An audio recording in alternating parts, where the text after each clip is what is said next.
Hello there, everybody, and welcome. Oh my god, we got quite an interesting game tonight. Didn't even spot it. I was definitely planning to do something else, but oh, couldn't miss this. Hello there, everybody, and welcome. We do have Forever Young going against Team 2 coming up again. It looks like Team 2 is gonna need to show us if they can even beat Forever Young over here. They did manage to beat everybody. They met in this tournament, so you can imagine all eyes are on them. Let me actually take a quick peek over here what's happening in the chat. Welcome Papas, hello there sir, and welcome. Also Senom, good evening sir, and welcome. And of course welcome anybody that just joined on YouTube. Good evening Twitch, by the way. Boris BW, good evening sir. Morning. Matchups, hello there sir, and welcome. Eddie Coffin, good evening sir. We got Heinig Dave, good morning sir, and welcome. I did see also Linda, good afternoon ma'am, and I hope you're gonna have a good time with us. Thank you so much for actually making me aware of the game. Nan Janon, thank you so much for the follow and the welcome sir. Muzrat, good evening sir, and I do hope you're gonna get right on time over there with the action. Looks like we will see the band faces started up. They do have the first 4 bands, the pre-game bands being chosen here in the lobby. Looks like Cleopatra, Ptolemy, Maya, and Scotland got taken out, and then a Teddy Rough Rider is going to be the 4th one. Looking higher.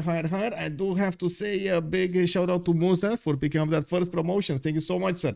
Also interesting that the housing buff has brought Maya up to OP. I'm not sure if it was the housing buff to be honest, but it does seem like it is very strong right now. It's a decent amount of early game production food you gain from being stuck on 3 pop instead of a 2 pop. Yeah, hello there sir Zimons, good evening. It literally is 30% more population, well, in the first city.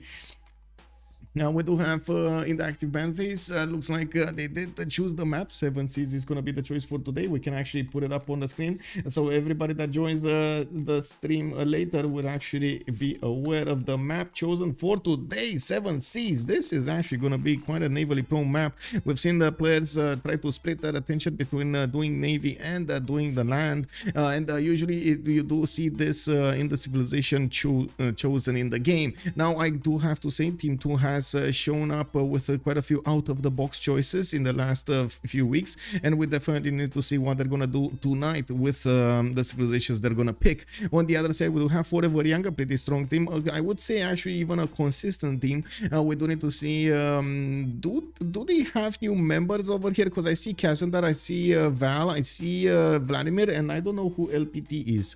LPT is it's Lapata. Okay, never mind, it's Lapata, it's fine. It's the shovel. I believe it's called shovel, right, in English? Yeah, it is what it is. Let me actually take a look over on the ban phase. We do have 3 civilizations being taken out, with Hungary being the top choice over here. The top choice. Okay, I mean, sure, they don't want to handle those city-states, but we've seen yesterday it was a hard time for Hungary to actually not only make use of its city-states, but also manage to be extremely competitive when it comes to late game. Now, 7 Seas is different than the Pangea standard ridges, but I would say it still has the opportunities for the players to sim up, and especially with Hungary, if you do find yourself in a situation that you do need to go for that late game, it might be a bit hard to compete with other nations that are a little bit better. We do have also another 3 choices actually taken out with Greece Gorgo. It does make sense to take out Gorgo, even if it get nerfed with I believe the extra card opening up, the card slot opening up, but for later. Is it Code of Laws or is it Political Philosophy? Anyway, I think it's Code of Laws if I remember correctly. It was just like an 8-turn slowdown, unless you actually have something like Culture Tile.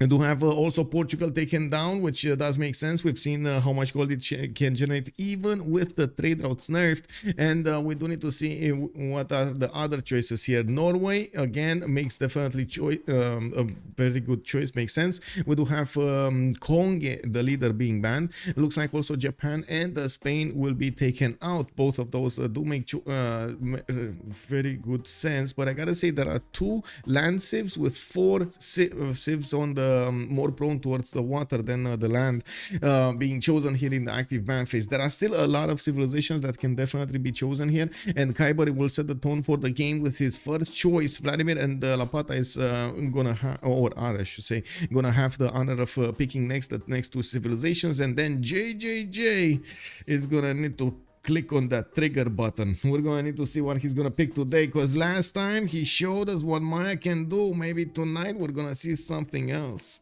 Something else. Also, Sandam, hello there, sir. When does the game start? This is my first pro Civ game I'll ever watch. Wow, you'll ever watch? No. What do you mean ever watch? No. I mean, I hope you're gonna enjoy the games, man. I hope you're gonna have fun with us in the stream, and you're gonna have to learn from these players. Now, I do usually have. I do want to say that usually it does take us quite a few minutes. We got a pick and ban phase that needs to go through. For each pick, they do have like a minute to actually choose. So you can imagine with 10 bans, and then, well, there were actually 14, but anyway, there are 10 bans over here with another 8 picks. It might take quite a bit of time, and then the loading of the first map. In the first stage of the game, after the first map, we will have a period in which the players will have 10 turns to scout their territory. At turn 10, we're going to have a pause. The players will have the option to choose or choose not to use a remap token. That will allow them to try to get some advantages from the positioning of the map. Sometimes they can get out of a worse, very bad situation. Sometimes it is what it is. Also, thank you so much, Harry the Spider. Much appreciated, sir, for the sub. Thank you, thank you. Actually, AOE makes sense. I don't know, still would should get picked first rotation. Marius BW saying AOE should have been picked first rotation. I do believe Victoria Age of Empire actually has very, very good stats. And yes, it does look like Kiber did pick it up first. Immediately we do have Dido, which for a long time has been considered actually the counter to Age of Empire. I'm not that convinced it is anymore. We do have also, especially after the loss of the second trade route on Dido, it does seem like it's not catching up to Age of Empire, or it's not on the same level over there as Age of Empire. A little bit lower. It's about the same level, but a little bit lower, you know. We do have over here also 2 Byzantiums being picked by each team. One Basil, the second being picked up by Forever Young, and on the other side we do have Theodora. Now we do need to see if there is going to be some Dromon action or some Tagma action on the map, especially they can use that Crusade ability against their opponents. We do definitely need to see if there's going to be a need for a defense when it comes to that religious impact, or they're going to maybe get to use some Dromons. Also, Big Man, hello there, sir, and welcome, Ramly Man. Good evening, sir. Hello, what a nice surprise. Yeah, cooking dinner. Woo, woo. Oh my god, yes. Actually, you know, I couldn't resist, right? I couldn't resist. I did go down to the store and got myself a shawarma. I just couldn't resist, man. It is what it is. Still a solid pick. Was the Dromon nerfed? Yes, the Dromon was nerfed, but yes, it is still a solid pick. I did, if I remember correctly, it got its damage reduced against units. There was an extra +10 over there that was making it extremely strong. It still has the range, so it's still very annoying at the beginning of the game. You can not get to it if, of course, you do have galleys in front. It looks like another 4 picks have been taken. The pick and ban phase did go a little bit fast here with Tamar being chosen. It looks like also Rome got taken down, and then Gran Colombia with Egyptian Cleopatra. So both Cleopatras, the Ptolemaic and the Egyptian, have been taken down. These were choices that the players did like more and more to actually see on their side, and you've seen how well they do, how much gold they can generate, and especially how much they can actually help their allies over there also generate a lot more stats. We do have a Val from Forever Young picking up today, and I do want to say also on the roster of Team 2, we do have Nyreen, Ozymandias with JJJ and Kiber showing up tonight for them, while we did see the other team, Forever Young. Please let me see Netherlands now. I'm going to lose it if they pick Indo or Australia over it. I mean, yeah, I'm still on the fence with Netherlands. Definitely, it's much stronger right now than it was before, but I do want to see it in more games, and especially on multiple maps. We have seen it on what, Primordial, I believe. We didn't see it on 7 Seas, and we didn't see it on something like Pangea. Would definitely like to see how it can benefit more a little bit from the rivers, and of course how it does actually when it is put in a situation in which it needs to defend on the land and on the seas. Usually it was that Wilhelmina over here was extremely susceptible to attacks on land, especially if it had a very warlike neighbor. So for example, if of course Wilhelmina meets Macedon turn 2, turn 5, you can imagine the tears are gonna flow from Wilhelmina's face. And we do have Ozymandias here actually picking Wilhelmina. He did it. He actually did it. He picked Wilhelmina. Okay, sure. Julius Caesar also picked by Val. We're gonna have one of the Roman leaders chosen for the game, and we're going to need to see if he's gonna generate that goal from taking over his opponent's cities. If I'm just learning the game, how much should I worry about what religion leader I pick each game? How much of a difference is there at a lower level? It's actually quite a big difference. For some leaders, you do have like a totally different approach to playing the game, while for others, it's a much more flexible approach. You can do whatever you want with them. It's just a matter of, for example, spawns and so on and so forth. For example, this game, just a simple example, naval versus land spawn. You're going to have different approaches to how you want to play the game.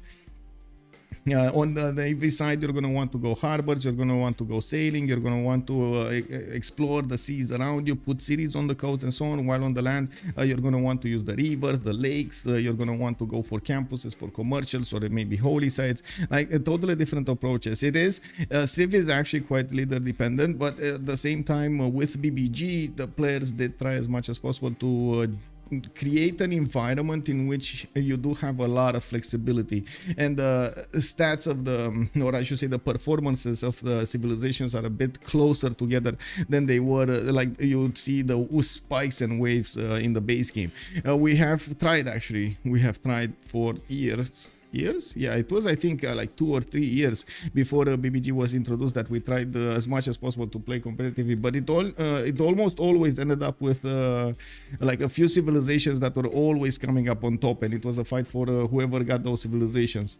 We had like, I don't know, 20 bans every game back when it was like under 50 civilization leaders. What is this? Poland and the 7 Seas. Yeah, I mean, I told you, man, that they do have, like, it looks like even Forever Young has picked up on this. They are picking up civilizations a little bit out of the box, and this is something that I personally love, right? We do want to see this happening. We do want them to actually show us different civilizations, how they perform, how they can play, and how they can shine. We've seen so many times how much of an impact this had on the whole community. Let's actually take a look over here. There we go. I needed to actually change my sound settings so I can actually hear in my left ear what is going on in the game. There we go. I think I can ready up. Yes, I can ready up. It's all good. And we do have Kiber going for Victoria Age of Empire. This is, I think, a safety pick for him, a counter pick. He really likes to play Victoria. We do have Val on Basil II, and yes, Val is quite aggressive player. I'm pretty sure Basil II fits him like a glove. We're going to need to see how this is going to be played. Max Mag, Poland is a signature C for Lapata. Oh, that is a very juicy part of information over there. Thank you so much, sir. Let's actually put up the prediction for how many remaps very quickly. And I gotta say, today we're gonna take it a little bit faster, or I should say, I'm a bit deconcentrated because I wasn't really planning on this, and my whole schedule, like in the last 20 minutes was, and 2 hours, I think 2 hours or 3 hours, it was extremely chaotic to get everything going over here. So let me actually put up the prediction also on YouTube. Senom, wait, what got buffed in Maya? Just +1 housing in the capital. Yes, exactly, just +1 housing in the capital, but it looks like it does seem like it made a world of a difference for Maya. So you can imagine this is something that the players definitely think it is very important. Let's actually take a look over here. How many remaps? Question, and we do have 0, 1, 2, right? 0 and 2. There we go. We got a poll going. Good evening, Cheesy the Badass. How are you doing, sir? And welcome, Colleen Ford. Good evening, sir. Played a couple of Trajan games, so where the game takes you, then start playing games with a specific goal victory condition and pick a Civ that lends itself well for that. Yeah, that's a good advice over there. Try to start up with something flexible, and then just work yourself towards harder ones. Is there an option for more than 2? No, I do have to say that I don't take into account any technical remaps that they will do, and if they do use the remap token at the same time, they both lose it, but it's still going to be one single remap, not multiple remaps. Let's see Netherlands over here with a spawn on the west side. He has a very good river network to actually develop his cities. I would say Ozymandias would be content with what he has here. He has some bananas also that he will get to improve for the extra gold. Unfortunately, only one production bananas here on the flat tiles. Definitely interesting cities to go for in the north and in the west side of easy +5 campus over here. We're using the reef tiles, the geothermals, and those rainforest tiles. I'm pretty sure he's going to be happy also with the inland cities, since he's going to get some silk tiles to improve, get some culture, and he's not that close to Byzantium here. They are opponents, and looks like Byzantium is being blocked by the seas, by the mountains to the east side. We do have Val over here with a big problem. How is he gonna get to Wilhelmina? I mean, this is exactly one of the scenarios that I was thinking about. You get like one of these massive war civilizations spawning next to Netherlands. This is like the worst case scenario. You know what's lucky for him? Byzantium's mountains. Oh my god, can you imagine rushing tunnels so you can get out of here? Is that what's gonna happen? Because otherwise, what is he gonna get? Shipbuilding to disembark and embark, or is he gonna actually go all the way around to the north and back down to the south again around the mountains? I don't think so, right? I don't think so. He's completely blocked out. This is insane. Like unbelievable, man, unbelievable. Anyway, Valanchik here is gonna have his freshwater from the lake. Looks like he's also gonna have some geothermal fissures over here in the southeast, the mountains to the west side, so he can get the adjacency towards his campuses, and of course holy sites if he's gonna go for. I'm pretty sure he's gonna want to get the religion here. I'm more concerned to see exactly what kind of religion he's gonna get. We do have him also with the possibility to settle on the water, and the good thing is, or the bad thing is, actually it's a bad thing, because we do have JJJ in the south, and it looks like China means business. And he did settle on a geothermal fissure with a reef fish next to him, a 3-2 banana tile. He definitely can actually keep the seas here from out of Byzantium's grasp. Now I'm actually quite curious if Byzantium is gonna try to trade punches with China. It doesn't seem like he can actually stay inland for long. He needs to actually develop his empire at least half coastally here, so he can have the number of cities. JJJ is gonna get his scout out in 3 turns. I do see he's gonna also have some incense tiles later on to improve, while geothermals are appearing in the south as well as in his capital city. This is gonna give him the nice juicy adjacency towards his campuses. I gotta say, I'm not really a fan of this land. It does look like he's gonna struggle with food, and it's very good that he actually has some reef fish over here. We're gonna need to see what kind of shenanigans he's gonna do to actually get that food generation going in the city center. We do have Constantinople also with 3-1-1 spice tile, and I do see a 2-1-1 coffee tile over there to the east. So I need actually resources that good to work at the beginning. You do want to get that extra production going, and it does seem like he's gonna use the spice tile at least for 1 turn, or that's how the game shows us. I'm actually very curious. Is he gonna grow? Yeah, he did use that spice tile. Okay, so we do have him with the scout coming up in 2 turns, just as he is actually gonna get another city, another population. Nyreen with Byzantium. This is gonna be Theodora. Is gonna have a very good settler in the south, benefiting from the deer tiles and 2 of these spice tiles. Also a pretty good campus over here in the south with very good holy sites adjacencies. He can also settle on the western coast, and that means he can actually set up trade routes from an early start of the game with Qin-Shi. Qin-Shi? This is Qin-Shi? This is Qin-Shi, mandate of heaven. So yeah, wonder building at its finest.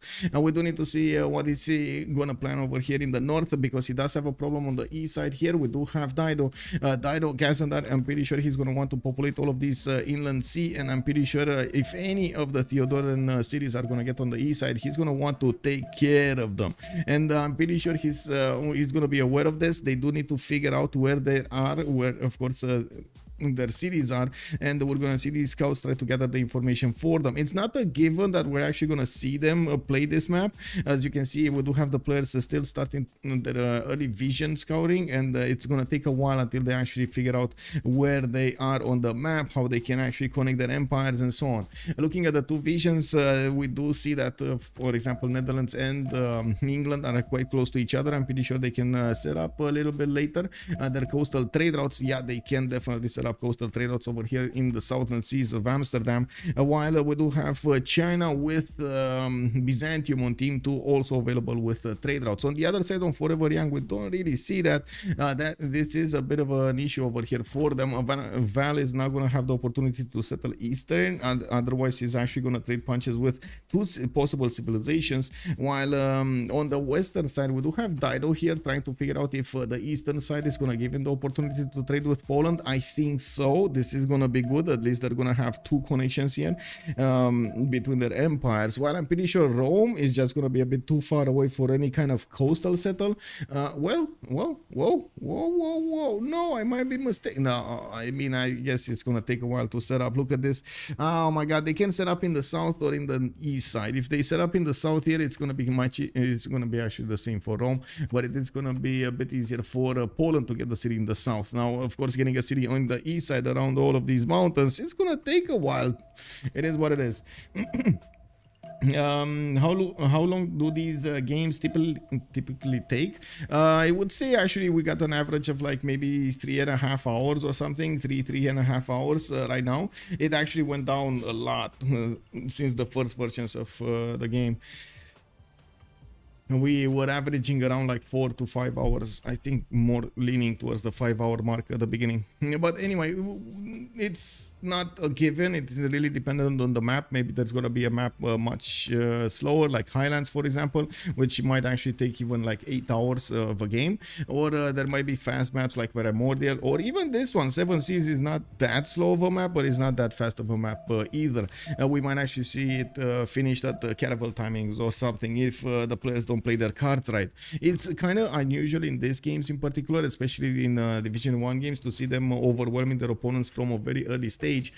We did see that happen, but it is kind of unusual. Usually the players do know exactly how to counter. They also have a much better mental picture of what is going on the map using the information that the game gives them. This is also something that has been a subject for discussion. Some players say there's too much information in the game. Some players say it's not enough information in the game. So they do want it is kind of weird over there, because there are a lot of details of your opponent empire that you can deduce or try to make logical assumptions about using the information that you have in the game. Great people, trying to figure out how many commercials, how many statistics he has, if he has something else, if he built Oracle, if he did that and that and that. You can actually start to break down the numbers slowly. Military attacks, Yarish, again, you can actually see the military power right here in the tabs in the top right part of the screen. The Spear Wonder, yeah, it is the Spear Wonder. I was a bit on the fence when I first saw that, if I should talk a little bit about it. Now, Giant Causeway here does definitely have the extra culture, and it will give him a little bit of extra damage against somebody. Now, he doesn't really get to use it against anybody, and that's why I didn't mention it. Like, if it was next to somebody that was definitely going to war, maybe, but he's not going to war anybody. Poland over here is just probably going to try to sim his next door neighbor, or I should say his earliest opponent is over here, Byzantium, and it's very far away on the western side. It's more intuitive than it seems, although will take time. Yes. What the? Is this not a private game or something? Heck.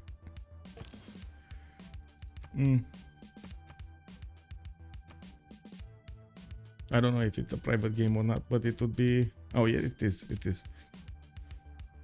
I don't know. Anyway, okay, yeah, fair enough. To be fair, I've only done the tutorial, but it was quite a lot. Yeah, it is. There are quite a few details, but that's also the beauty of the game, right? You can imagine in building an empire is going to require a lot of attention to detail, and it will require a lot of patience. It's not that far away from what this game requires, you know? A lot of attention to detail and a lot of patience. Metro, good evening, sir. What changes were made to Julius for the BBG mod? I think they increased the gold return, if I remember. So it gets actually, it gets a unit out of settling a city, and they increase the gold return that he's gonna get from taking over cities. Thank you so much, T-Cat. Much appreciated, sir, for the tier 1 sub. Thank you. And we got Lee 210 529 just joining us. I bet the game is rewarding once you learn it. Yeah, exactly. Once you learn it. Also, Orange, good evening, sir, and welcome. China is next to Rome. Yes, seem to tunnels if it doesn't have a naval target. Yeah, seem to tunnels, man. It is what it is. I just feel so bad seeming to tunnels. But anyway, we do have further remap going on. It looks like Team 2 did make their choice while we're waiting for Forever Young to put the votes in. And we do have them choosing to actually stay on this map. Okay, this is it. No more remaps. This is it. We're gonna stop the vote right here, right now. Shinkali, hello there, sir, and welcome. How am I doing? I'm doing fine. I'm actually a bit, how to say, out of my normal norm here, and we did start the game a little bit earlier than I was expected. And I mean, I was in a hurry altogether to get the game going. How does Civ work in a team setting? This is exactly, you're gonna see it exactly here work in a team setting. So they do share the visibility. They share if somebody gets a technology or a civic, he's gonna give the boost to his teammates, because basically they share the knowledge over there. And you do get also to pool your resources around. That is also very important, benefiting from your teammates strategics or amenities. Let's actually finish the prediction over here. Choose the outcome. How many remaps? 0, 1, 2. We do have 0 remaps over here, and of course YouTube, I think you got the answer over there. It's 0. Okay, let me actually finish the poll on YouTube as well. Hello there, YouTube, and I do hope you're gonna feel it just at home. Throw any questions you have in the chat if you want to know anything about the game, or did I miss anything? Just throw it out there.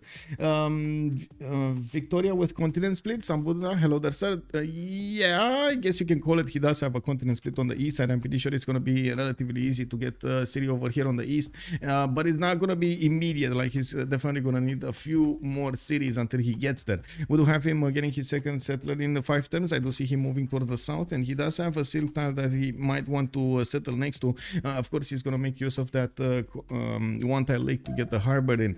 I do see London also benefiting from an iron tile to the southwest. He does have a horse tile to the southeast, also in the second ring. Both resources are in his grasp, and we do have him also scouting and discovering the south here, that he will get those trade offs to work with Netherlands.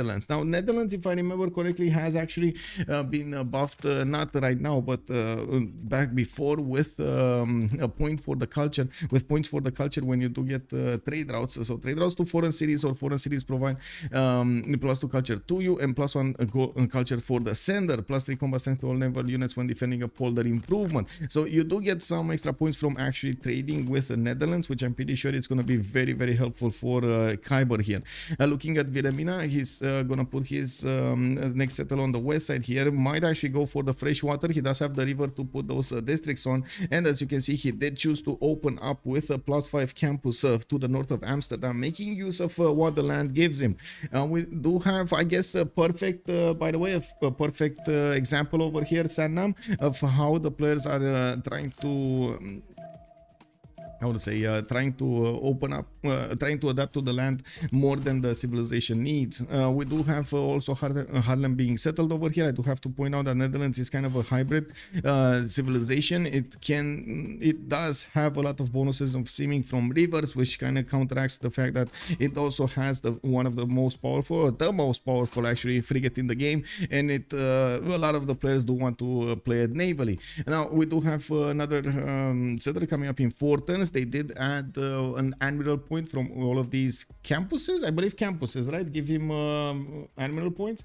Culture and science victory in play. Most games are considered when one team is so far up to the other. Yeah. Oh.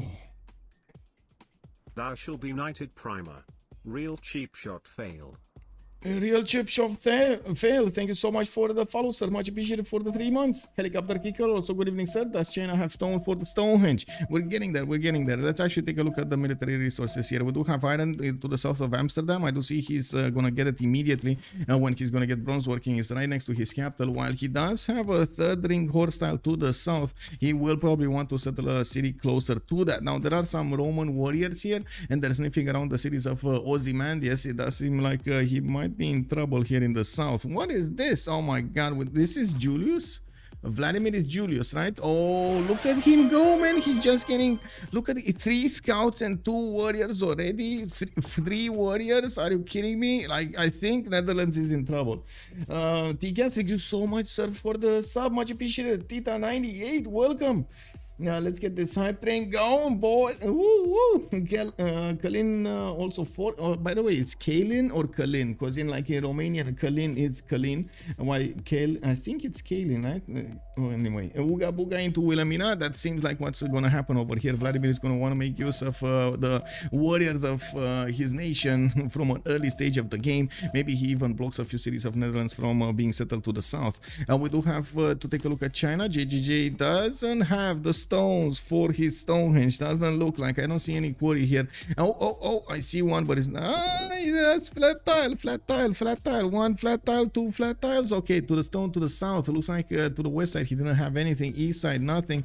He does have in the capital, of course, his builder coming around next turn, and he does have a lot of food already on a 3 pop. While he did manage to get 2 cities out, I do see him improving his horses, putting down his holy sites, and I do want to see his iron. His iron is going to be third out to the west side. Actually, 2 horse tiles in the capital. Not bad, not bad. Who's he gonna attack? Probably nobody though. He is on the same team as Ozymandias, like as Wilhelmina, so that's an ally to the west side. They didn't figure out Byzantium is behind a wall of mountains here to the northeast. I'm pretty sure they didn't actually see each other by the looks of it. Yeah, they didn't see each other. They didn't actually scout those other tiles, and it's gonna take a while until Byzantium is gonna figure out he is on the same seas as 2 of his opponents. We're going to need to see, of course, if Theodora is going to put a city on the coast, and when. I do believe this ivory tile will probably be a perfect candidate for a city settle. Let's actually take a look at the Wilhelmina war here. We do have settler coming up in 110 from that Amsterdam city. He is getting another campus from Harlem. This is going to be a +3 here to the northeast, while of course he could have put a +2 here also. I do also notice Vladimir is actually hunting down one of the scouts of Netherlands, which is going to the southeast, and it looks like he crossed the river to try to get some more defense, fending off attacks while he was crossing from the Vladimirian scout. It looks like also we do have a 3rd city coming around from Vladimir. He's probably, I'm thinking May style might be a thing, but to be honest, that's quite expensive. Oh, he's going for the May style, isn't he? Or is he going for the T-tile? May style or T-tile? What do you think, guys? May style, T-tile, May style? Like, both of these are actually quite expensive. If you settle on each of them, or either of them actually, you will need to buy out the 2-2 tiles. Of course, more 2-2 tiles available for the T-settle, less 2-2 tiles for the May settle. Now we do have to take a look also next. Let's see Theodora here. Trebizond is going to get his holy sites out. I do see a settler coming up in 1 turn from Constantinople, and by the looks of it, of course, he's going to benefit from those spices. Interesting that he did actually settle a little bit closer. I guess he's planning to settle another city here to get that 2-3-1 spice style, or he didn't see it. One of the two. No, he did see it. Okay, he didn't want to settle as quickly as possible. He probably does want to his setup going for the Kafron Plaza in between his holy sites, and by the looks of it, we're gonna need to wait for that one more turn for the settler to get out of Constantinople and well, show us where he wants to go. He does have Phoenicia also moving in from the east side, trying to sniff around the cities and see what his opponent is gonna build. And while I'm pretty sure they're gonna meet each other, he's gonna know that he needs to stay away from the eastern coast because of that.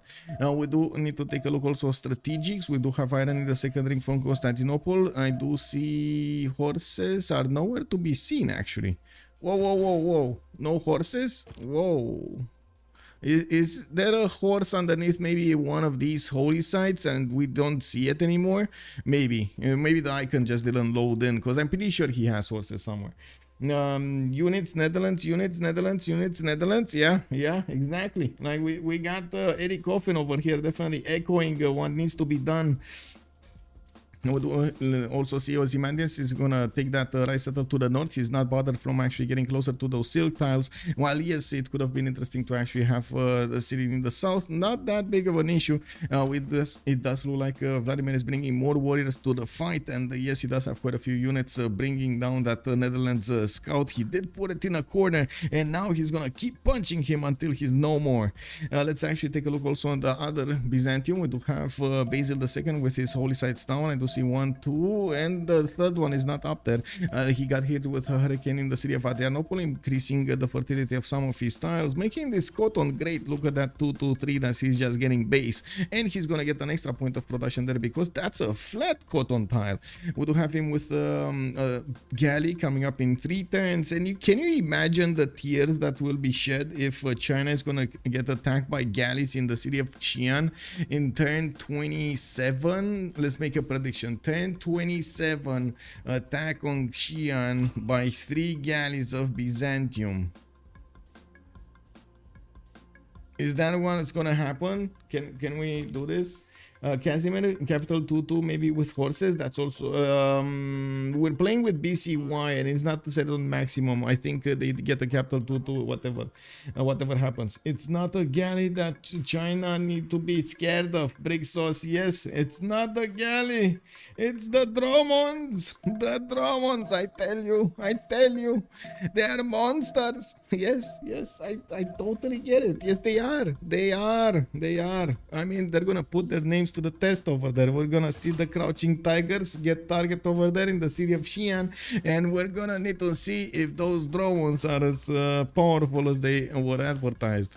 Now looks like also Phoenicia is trying to block the settle of Byzantium for at least a few more turns. I'm pretty sure he was eyeballing that coffee tile, while Nyreen is gonna get annoyed by Phoenicia. Maybe he's gonna get annoyed enough that he's gonna send a few horses to deal with Phoenicia once and for all. Can't be 27 simply because of the unit movement. Helicopter kicker, let's see. So he's getting the galley next turn. It's turn 21, right? So it's 1, 2, 3, 4, 5. Okay, I'm 6. You see, he can hit Xi'an in 6 turns. That's why I said 27. But yeah, you're right. If he actually wants to build like another 2 galleys, it would be like 1030 or 31 or something, 32. Really good C for the Dromons. Random coast for long shots here. Yeah, exactly. I mean, why not? Let's actually see what Vala is gonna make use of those. Of course, there is also Byzantium on the east side, right? We do have Theodora here with an ability to get some of his cities on the western coast. I'm actually very curious. Isn't the Dromon actually common? Can we see a Dromon versus Dromon fight? Is this what's gonna happen? Is it common on Theodora as well as on or is it just the taxis trade that is common? Anyway, it is what it is. Let's actually go forward and see the next civilizations. Phoenicia here, we do have him picking up God of the Sea as a pantheon. He did have to work some ivory tiles from the beginning, and I do see he's settling another city to the west side here, getting Magnus in the capital city of Tyre, preparing for those internal trade routes. It will be a while until he's actually going to settle a city on the east to trade with Poland, and I'm pretty sure they're going to be happy trading internally until that happens. We do also see him trying to get extra food from the coastal tiles, the fish tiles, and let's see, Mitrok, Dromond is both. Okay, thank you. How many hours do you have on Civ? Wait, throw me a curveball like that. I have almost 10,000 hours. I'm about to hit 10,000 hours actually. There we go. I think that's just a bit. Yeah, just a bit. But I do have to say, like 4,000 hours were just casting games or something.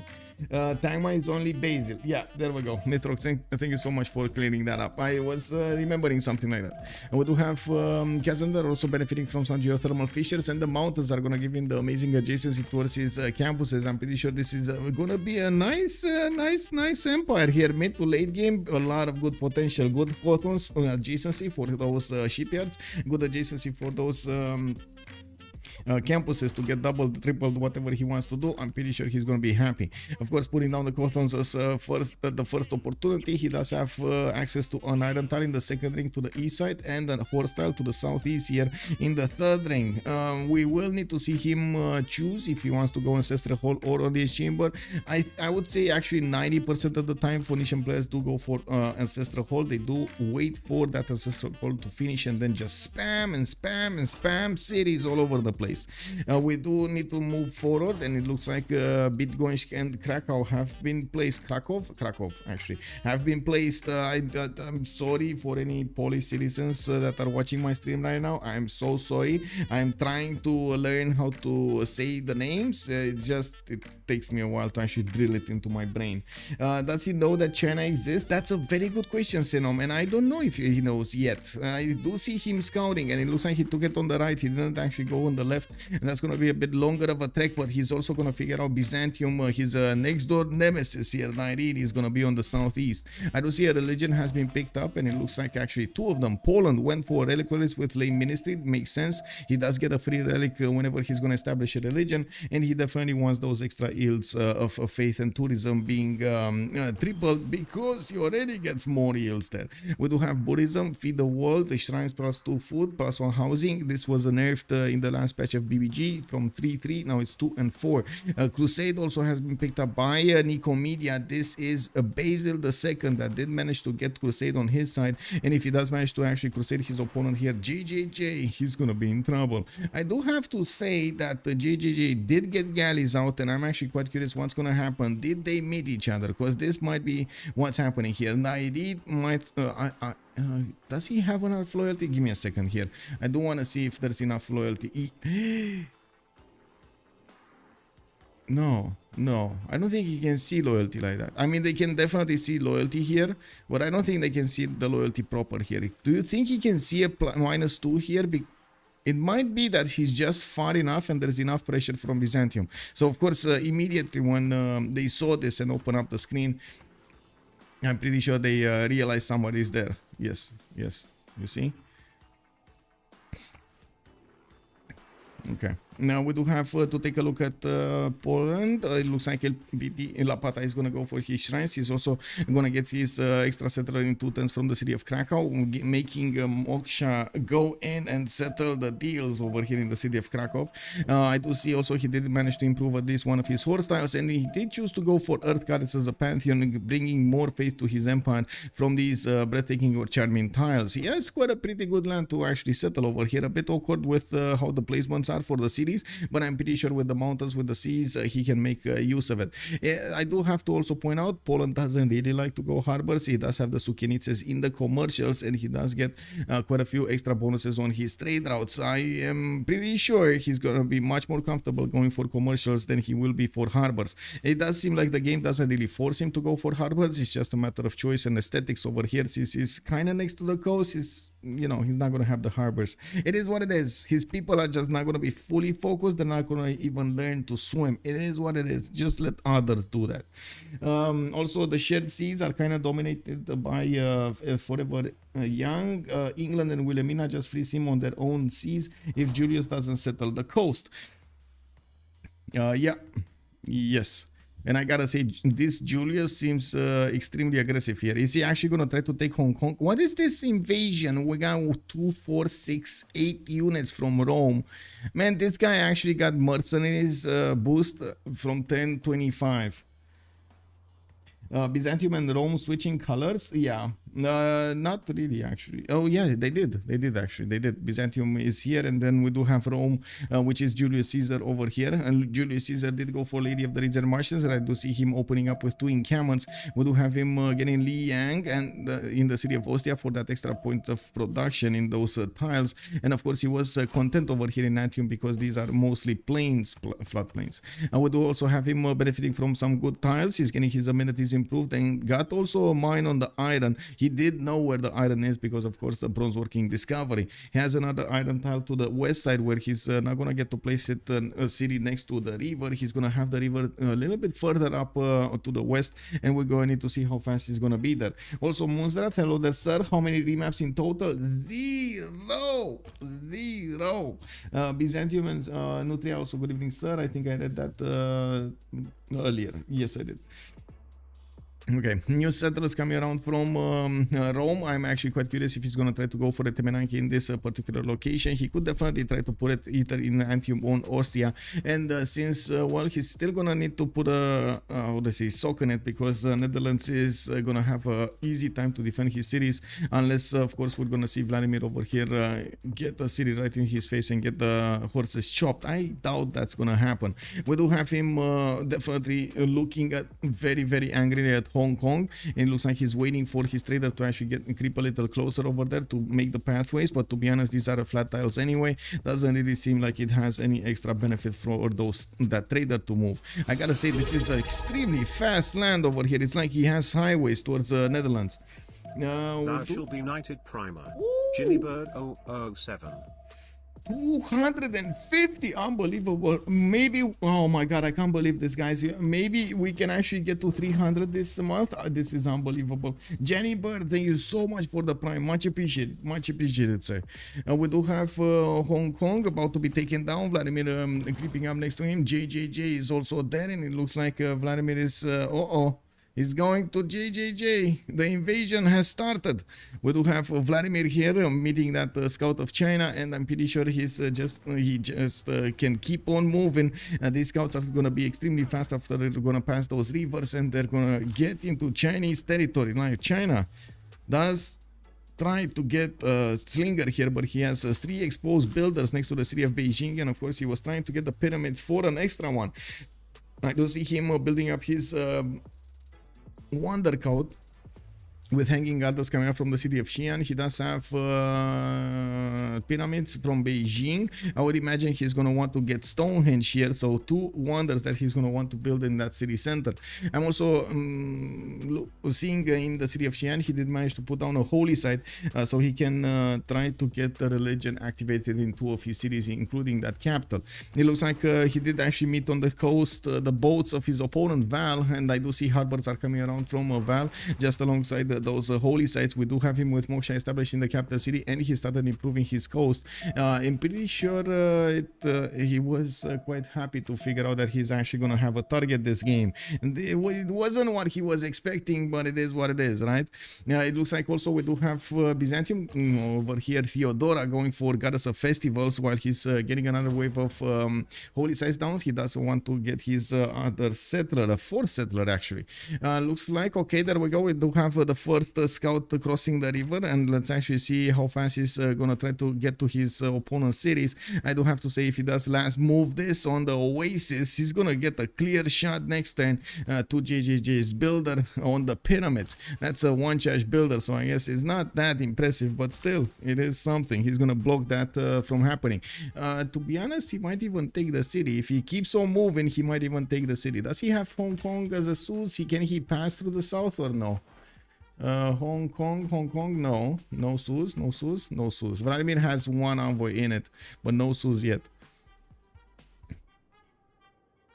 Anyway, man, if he does some crazy upgrade legions in Hong Kong, play into China, that would be dope. Yes, that would be insane actually. Like, I cannot even imagine the horror in the eyes of JJJ when he's gonna see 4 or 5 legions coming against him from the city of Hong Kong.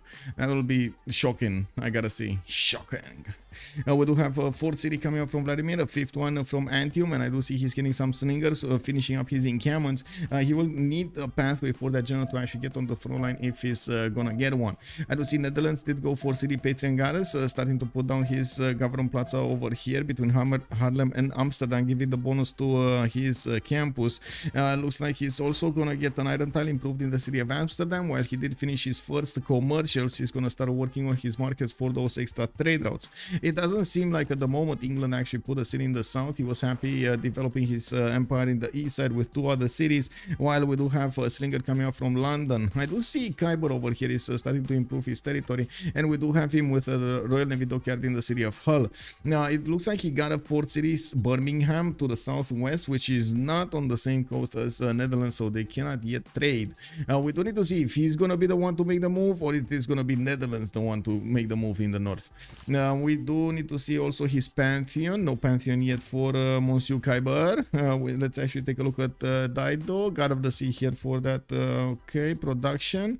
We did see this, and then Lady of the Reeds here. Okay, Vladimir fifth settler is going to the west side. Looks like he's gonna want to benefit from those extra strategic resources, while I'm pretty sure he might actually settle as far away as this honey tile here to the east. That kind of seems like he's gonna be the closest good city, unless he actually wants to settle the tea tile, which is a non-freshwater city. It's kind of meh, and it's not like you're gonna get free granaries. You actually need to put some work into that housing. The general, hello there, sir. It's key mandate, not unifier. Yes, that is true. It's a mandate. Yes, it is the one that really likes to build the wonders. And this is surprising. Like after JGG finished games, just stomping opponents over there, then his next game to see him playing with wonders.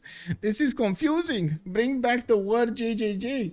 When is he gonna pull a JGG on somebody else? How does Vladimir have so many units? I confused the two of them. Yeah, it's Caesar, that's why. He's getting units every time he actually pops a city, and he sent all of them to the east side. You can see 1, 2, 3, 4 of these warriors with 4 scouts. I would imagine he actually built 2 scouts and then he popped 2 scouts from huts or something, because these are way too many scouts.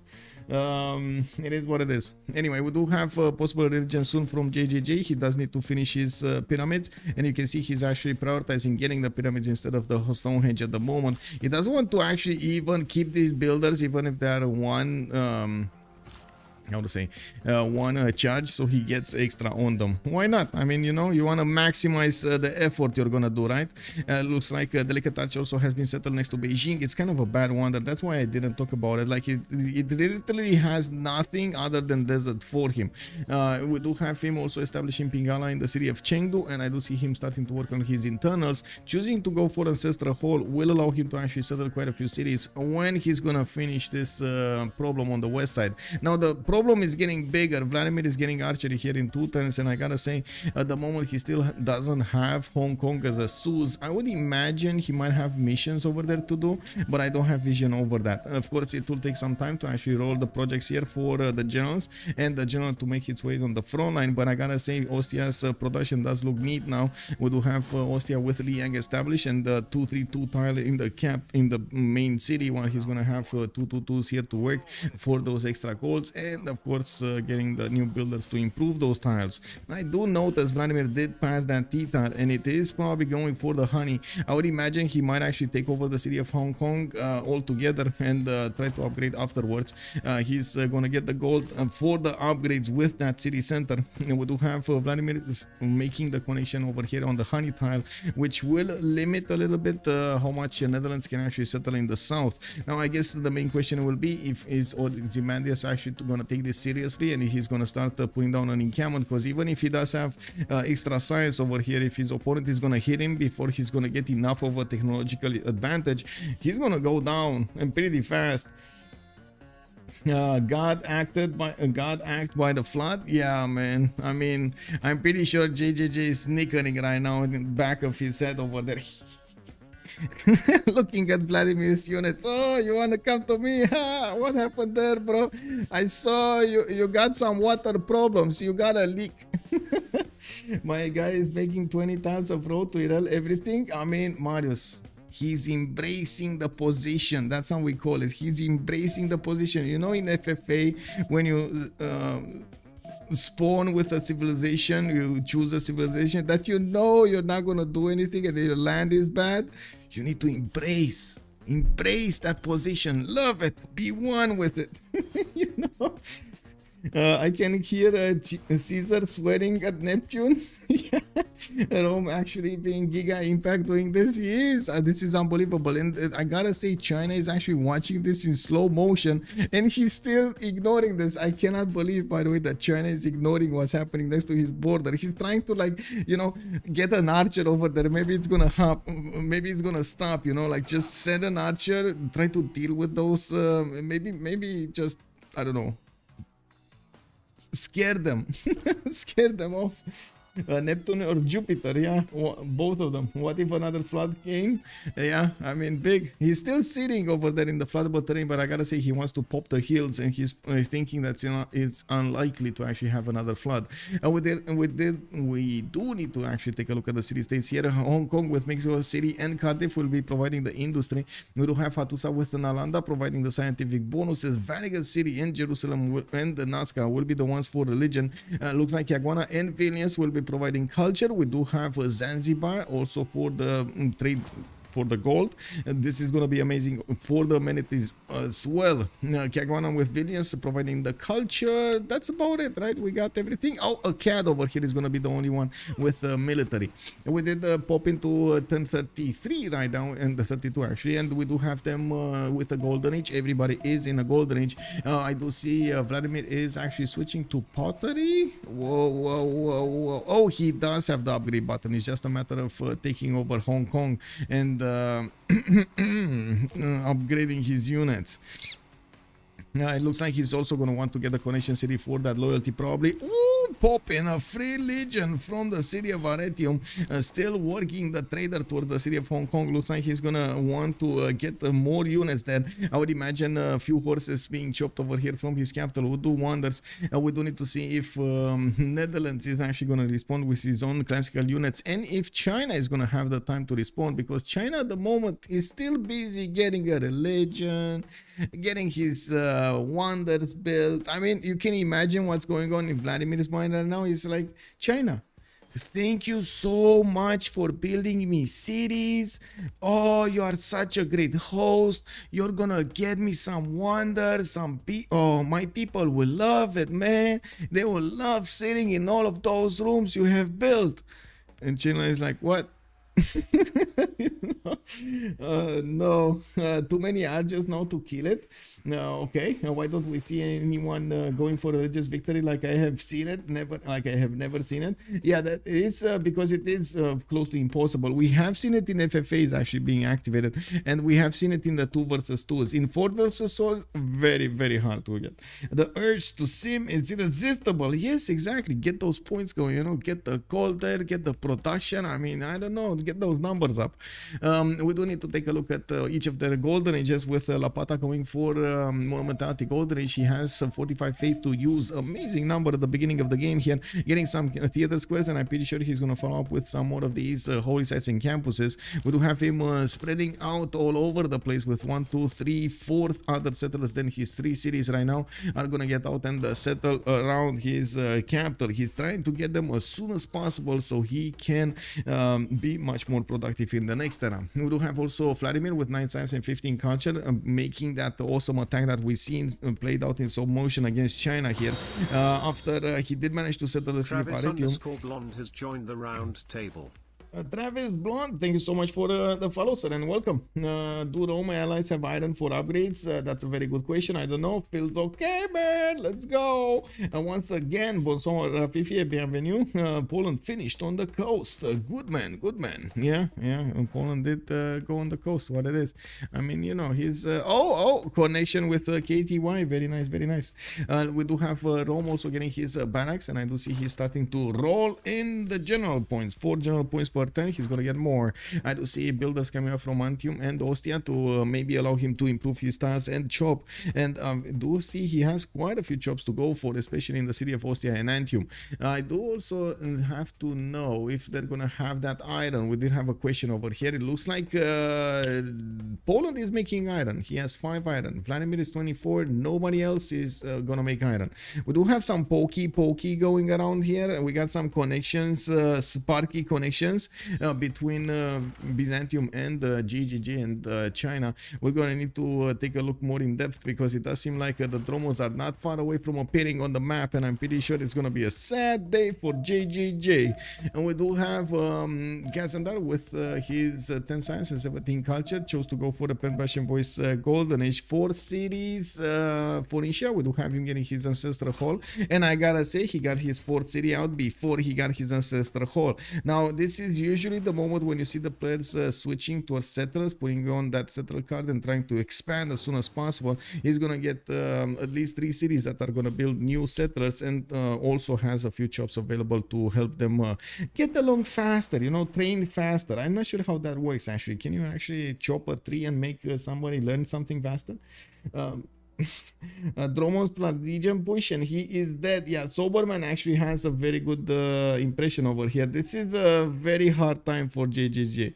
If Rome takes CS and China gets pushed on 2 fronts, it's a GG. It kind of looks like we might have one of those short ones. Byzantium has +4 taxes. Has he converted? Wait. What? No, he has +2 taxes. No, it's +2. The general is crying. Wah, no +10. No, what did they do to my Dromon? I gotta say, man, look at my face, man. Look at my face. I gotta say, Dromos, yeah, they're not gonna get that +10 against their opponents, but you can still shoot over your galleys. I mean, come on, that's still very annoying. Just for the kicks of it, you're gonna be annoying to your opponent, you know? Yeah, the Dromos got nerfed, man. It is actually quite a bit of a sad story with the Dromos. I gotta say, I kind of relate over there with General. No more smashing of units here. Why? You know, I can still give levels to enemy galleys. Darius is saying, yeah, why not? I mean, we're gonna see it live right now, eh? We do have also Young Ping. Hello there, sir. This land is recently Dromobable. Dromonable. Oh my god, man, that's easy to write, very hard to pronounce. Dromonable. Theo is on the coast now to help. Let's see. Ooh, we actually have Theo over here getting smacked in the city of Thessalonica. We do have the first Dromon coming out, and come on, we got only 27 strength from the Dromon against the galley 30. I mean, this, you know, it is what it is. How come they didn't actually switch it to a +5? They just totally snipped it out of the game over there to a +10. Anyway, I'm pretty sure you're gonna need a lot more Dromos to actually push through your opponent now, and I do see Byzantium trying to go for exactly that. You do have Hong Kong also getting attacked. We're going to come back to see after it's going to be dead how fast these warriors are going to get their promotions. I don't see a builder there that is getting ignored, and actually China might take it because why not? We do have Valanchik with 14 science and 19 culture. He has some more mentality golden age. He's also on 20 faith a turn, and I gotta say this is not that big of a number. He is using his faith per turn to buy out some builders, and I do see he's going to get the Dromos with them. I'm pretty sure he's going to chop this land, and not only get the population boost from the food, but he's also going to get the production boost. Also, that's a Dromon without an admiral. Yes, that is a Dromon without an admiral. Yes, no need to go from a +10 to 0. Yeah, I mean, you know, I do like incremental changes, but I guess sometimes radical changes are preferred. So you can add another +5 whenever he gets on down. Yeah, time to get down. Oh my god. Well, and dance all around. What was it? The 5 was whatever. Was it Backstreet Boys or 5 that sang that? Does the Dromo still have higher combat strength like most you use, like +3 base or something? It should. Yes, it should have. Oh, it looks like JJJ is not going to have any of it. He saw the Dromon and he got out of there. Now we do see the Dromon still keeps on pushing, and of course with the galleys he's going to start taking out the Chinese religion, and this is going to be scary over here. We do have the Chinese religion that is giving him quite a few bonuses. Looking at Islam, he is getting a divine inspiration, sacred places, and defender of the faith. This is big. He's trying to defend himself over there and get more points from his wonder spamming. Oh my god, he got Temple of Artemis also. Man, this guy built 4 wonders while his opponent is bearing down on him with a massive army, and then we do have a massive navy coming and knocking on his doorstep. Unbelievable. Like I can't imagine if he gets out of this without punishment. I'm unbelievably, like, I can't believe his luck. I can't believe his luck. If I would do this, I would die like in, I don't know, and be shamed for weeks now. You know, time to make some settlers with ancestral. Yeah, he's gonna get +4 taxes and crusade in that city. That is gonna be, yeah, that is gonna be massive. I don't think this is, wait, this is the original capital of China. No, this is Beijing here. I think he activated the prophet in Beijing, right? He got his what is it, Xi'an? Let me check. Oh my god, it is Xi'an. Oh no. Oh no. Oh no, no, no, no, no. Xi'an is gonna get converted really quickly. Only 6 population. I'm pretty sure it's not that big. Hello? I wanna see drop down. Hello? 5. Okay. No spread yet. But it's just a matter of time until Byzantium is gonna kill units. Anyway, 5 wonders. Wait, where did you see the 5th? Oh, 5 wonders. Yeah, he did build 5 wonders. I mean, this is also the China specialty, and remember, he does get bonus from that. The moment he's on 17 science and 30 culture, looks like he's trying to stop the bleed over here on the west side. The Roman legions are gonna have a horse trying to poke at them. Of course, we do have new legions coming around, and he's also gonna have quite a few chops for these legions to chop out the legions. It is a matter of niter here. It is niter of iron, and it is also a matter of keeping Arretium alive. I do see he's gonna get attacked over there by a horse from Netherlands. Just a single horse, a lonely horse. It's not gonna do that much. We do have Moksha in Antium, and I do see Campus coming up in 4 turns. It looks like Temenaki is gonna be 6 tiles, 6 turns out to finish, and of course with Liang he's gonna get those extra production points. I gotta say, I've seen players in JJJ situation getting out of this, and I am wondering if this is gonna be one of those times, because oh my god, if he's gonna get out of this situation with such a opening when it comes to China, this is unbelievable.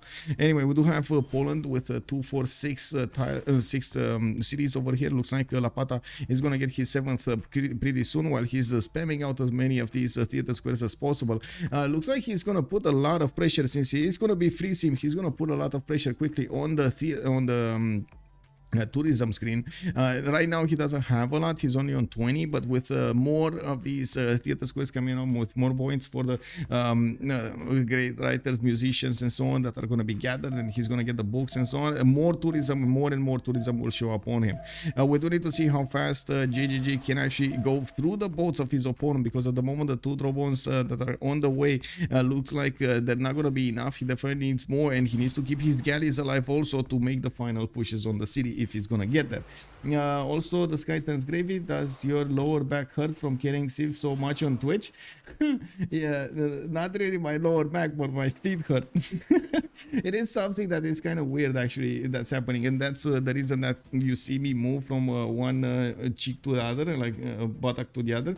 It's because my how to say, I need to keep my blood flowing in my feet, and unless I actually get to move a little bit and move my feet, they become not numb. I don't know how to say it. I feel discomfort. I feel discomfort. Poland needs Machu Picchu. We all need some Machu Picchu in our lives. We do need to see also Hong Kong getting those legions out. It looks like he did start to chop, and of course getting a new legion in 4 turns. Then the one horse of Netherlands did appear next to Arretium while there's an archer being trained. It does look like the horse is gonna be stopped there. We do have Temenaki also finishing in 5 turns. A new legion showing up from the capital to reinforce the city of Arretium, which is gonna take some time to get there. And there is also a general for Rome, which is missing on China, and this is a problem. He's trying to get his encampment built in 7 turns while he's plugging in Magnus in Beijing. He's going to have the opportunity to chop 2 tiles, which is going to allow him to get the encampment, and I would imagine even a project there. He should actually finish with Magnus. He should finish the encampment instantly, and then even chop a project. Now we do have the Dromos starting to get much close up and personal to the Chinese galleys. More of them are showing up. I do see galleys are also in production queues, and they're gonna mix in with the numbers of Dromons. It does seem like, of course, Val's galley is getting attacked here by JJJ. He knows there aren't that many galleys available for Byzantium to use, and it looks like he's gonna try to take out the one that is there. Looks like he didn't manage to do it, and JJJ is gonna start losing boats here. I think that's the first one. Yeah, no. no, that actually got upgraded, and it looks like there is a counterattack here happening on one of the dromos that is gonna get a promotion. Of course, more are gonna take its place, and he's trying to stop the bleed here, but it might be too late. Trying to also get a missionary. We do have boats from Byzantium, from Theodora joining the fight from the east, and trying to beef up the numbers of the Chinese Navy. The legions of Vladimir are arriving next to the city of Guangzhou, which actually can be hit directly without that many issues. We do have the horse to the west side of China that is going to get taken down immediately. These legions are 51 strength against that horse of 38. Of course, the archers are going to be easy peasy one shot for these legions. Is not a problem, but they just crossed the river and they are tired. They need to get some rest for the turn. Now we do have to take a look also on Phoenicia over here, how he's getting his development going. We do have 2, 4, 5 cities. External trade routes already started to work. No, not really. Actually, Kazandar is going to put some form of a connection city over here in the middle, and we're going to need to see where he's going to put his reina. He's the one that can trade with another ally over here, Poland. He's I think the only one. No, I'm mistaken. Actually, it's also Rome that can trade here, but he's probably wary of Ozymandias. He's not going to want to get the connections here. That would be free gold for the Dutch. We do have also Ozymandias starting to get his city in the north. Looks like they both actually went across. Utrecht in the north and Bristol in the south. We do have Kiber over here getting his 5 cities and starting to work on new settlers while he's using Magnus internals for the moment. He's also preparing for the upcoming setup for those externals with Netherlands. New cities, new settlers coming around from Ozymandias. We do have him also recruiting a general, which is very good over here from Ozymandias, preparing himself for the upcoming game. And it looks like China did manage to take one of the dromos down. Valanchik, Val did have actually promotion on that dromon. It might have been something with the first moves here that didn't go through properly. Yeah, it does seem like these dromons will need to figure out target here. And they do have an array of choices. But it doesn't look like he's spreading that religion as fast as he wanted to. Okay, so Vladimir getting in. Looks like he can actually hit that horse. Yes and no, actually. Yes and no. He can hit it, but he cannot take it out. I'm actually a bit surprised we don't see him hit the first of all take that horse tile, and second of all actually hit the city. Well, it's 26 defense strength. There is no unit in the city center other than that scout, so the strength is not getting. Yeah, there we go. I was wondering why didn't he actually take the horse tile? Anyway, I guess a little bit of hesitation over here is blocking him from actually having a few more advantages on China. Yeah, I don't think Basil can push if Theo helps. Yeah, it does look like the Basil push over here is getting stopped. We do have, yes, more dromos, but a bit of an awkward seas for him to use. I gotta say, these two tiles, or I should say, the tiles of deep water, the dark blue that you have here, are stopping him from actually getting more of these dromos to bear against a single target. And that's their strength, right? Trying to attack from far away. Unfortunately, this is not what's happening. And Val did choose, I believe, the battlefield a little bit strangely. It's not giving him an advantage. It's only China that's getting an advantage from fighting in this particular battlefield landscape. Now we do have boats from also Nyreen getting in. They're trying to single target that galley over there of Byzantium, and of course he's not going to get pop heals. We do need to see if he's going to take it down. That is a very weird tile to use, because that's where 4 dromos can actually attack your boat.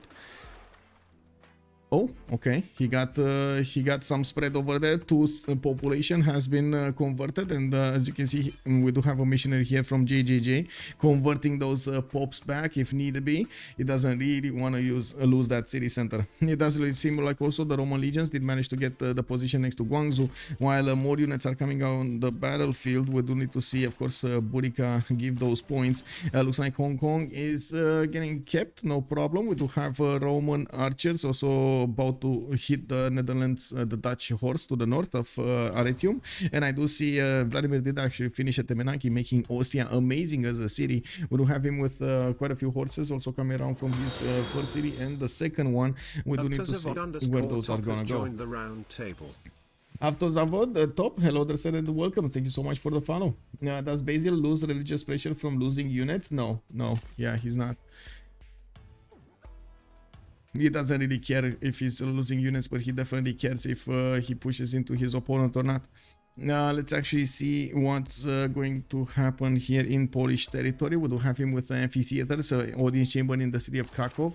I do see libraries are going to be soon. Ooh, on Netherlands, we got Hypatia over here that's going to get taken by Netherlands, recruited by Netherlands, while Trungtrak, the general, is okay, probably going to be picked up by Rome. Still no general on China. Didn't he have those chops? What happened to the chops? Did he not get the encampment training project? Did he not finish? No, he did finish the encampment. And he did get a general. Okay, he did get a general. It's just me that miscounted this. Okay, so we do have a general here on China. He's managing to equal out the damage that his opponent is having on him. Of course, the legions are still going to be stronger base than the horses. And we do see that China doesn't have as many units as you would like to actually deal with the northern threat on the seas and on the west side. We do have him trying to get Jebel Barkal in the city of Beijing and training more horses. Also has a chop available over that uranium tile for the city of Guangzhou. I would imagine he might actually want to chop a wall there, even though yes, we do have a battery now actually starting to be built in the city of Hong Kong. He's going to get that pretty quickly to the front line. How can I try out to be a caster when caster tryouts? We don't really have caster tryouts. I mean, you can just join, like talk with me, with Manjack or other moderators, and we're gonna give you the content creator tag on CPL. On CFR it's basically the same thing. You just get a creator tag, and if you do like to do it, and of course how to say, you're, I would say, serious. I think seriosity is what we're looking for. Sure, why not? There are a few rules that of course are league-wide rules or tournament dependent that we need to follow. The CWC is a little bit more how to say, strict when it comes to the rules of speech and so on and so forth, while we do have also some benchmarks the casters should go for, while the CPL Premier League is much more lax. The same can be said about the CFR squadrons. Now it doesn't mean that you can do whatever you want, it just means it's a little bit more laid back. So yeah, just contact me on Discord, contact Manjack over there for the CPL Premier League. I'm pretty sure I can give you a contact from the CFR squadrons. Just tell me and I'm gonna find out somebody.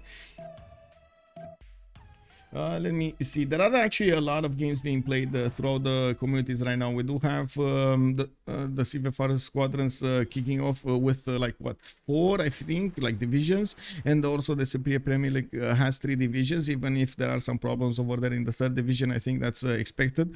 And of course we do have so many players engaged in these tournaments. I also see Byzantium did manage to spread his religion another time with the units of China into his cities, but another one of his Romans has been taken down, and I do see Valis gonna get some promotions on the other ones. He has stopped building and reinforcing the south. He tried to reinforce the east side, and as you can see, he has a bit of a problem there. He just doesn't have enough production from these cities to do exactly what he wants. He's also concerned about his development here. As you can see, he's trying to get more campuses and trying to build up his culture count. We do have him with the libraries, with the diplomatic quarter, and more settlers in the north. 39 science with 23 culture. It looks like he is considering that he slowed down China enough. JJJ is on 30 science and 44 culture, while he is getting pushed heavily by Vladimir on the west side. I gotta say, China doesn't look dead. I gotta say, JJJ actually made it out alive. The Roman units are retreating from the city of Guangzhou. Is he MVP again? Is he MVP again, man?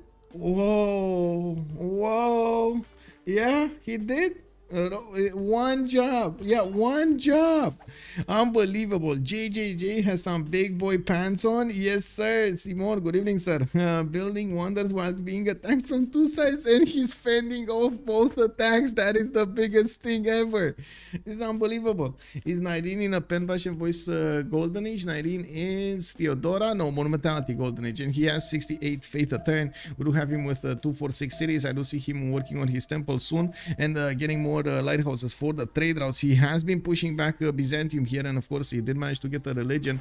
He's working on choral music with pilgrimage, and I'm pretty sure he's gonna want to deny as much as possible Byzantium, as in Val, from converting his cities to his religion. Ooh, Okay, I mean, yeah, there's definitely some damage being done here. Some splashy being done. We do need to see also if Rome is going to follow up this attack somewhere. We do have him retreating in the borders of Hong Kong, while yes, in the north, the Netherlands is starting to acquire the science and the culture points. Vladimir is nicely keeping up with 39-37, while Ozymandias is 47-39. A lot more military, a lot more science soon. Potential over here from Vladimir. He is going to need, I would say, 2, 4, 5, 6.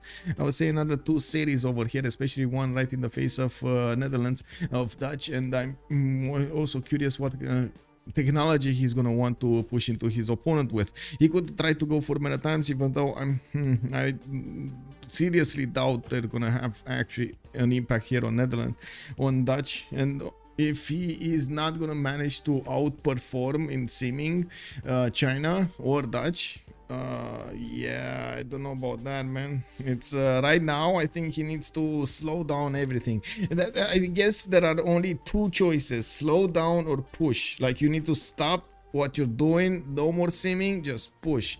And this is not what's happening, right? He's kind of doing something in between, trying to make military and at the same time trying to get simming done, and I'm not that convinced this is a good way to go. I would imagine something like a fully focused strategy here, trying to get a sim, just like we saw JJJ try to do. You know, he did that. He just put aside everything. He was like, imagine the scene in the Chinese palace over there, in the main scene.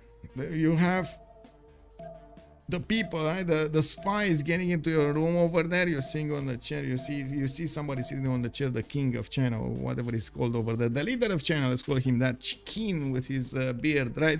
And he's sitting in that room, and you have the servant, the spy, getting in, and he's like, "Master, there are horses bearing down on our cities. They're about to take over our tiles, take out our homes."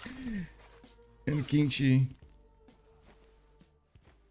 stands up, looks at the spy, and he says, "Yeah, but look at the wonders we have." yeah, easy, right? Status quo is sometimes better than being raised later. That was also true, but at least they succeeded to force China to produce units. Yes. No, they're fine. Val just trolled. Kick W. Just keep building wonders. Exactly. Just keep on building the wonders, he says. Then you think, oh, yeah, you got it, man. The last 50 games you've watched, do most games just see to better stats, especially military science gold? And if that's the case, why do people insist on culture saves for the culture victory if culture victory is so rare? Okay, there are actually a lot of questions over there. So first of all, I don't think the players do CC just because they do see a big blue number or a big culture number. They do CC because of the situation in the game. They concede because of how the game evolved, and they don't see a way of them getting out of the situations they dug themselves in, either because they lost a player or their opponent did manage to get enough bonus points on their side, or they cannot defend against nukes, or etc. There are actually multiple reasons for that CC. They just don't believe they have any more chance of getting back into the game.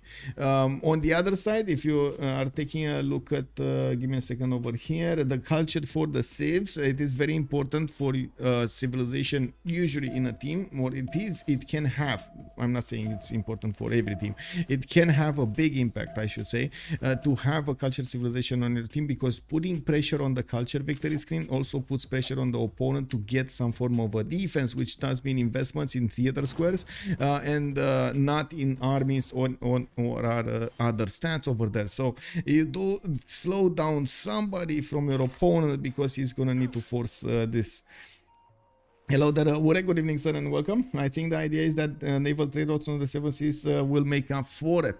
Okay, often the CC comes because they fall behind. They don't see a way to defend the culture victory. Yeah, let's Serpel. Hello there, sir, and welcome. Thank you for the answer. Poland is a good civ mid-game. Yeah, the same can be said about Basil II. Well, I gotta say, Val over here is getting those points, and he's realizing that he's not gonna push China into his capital.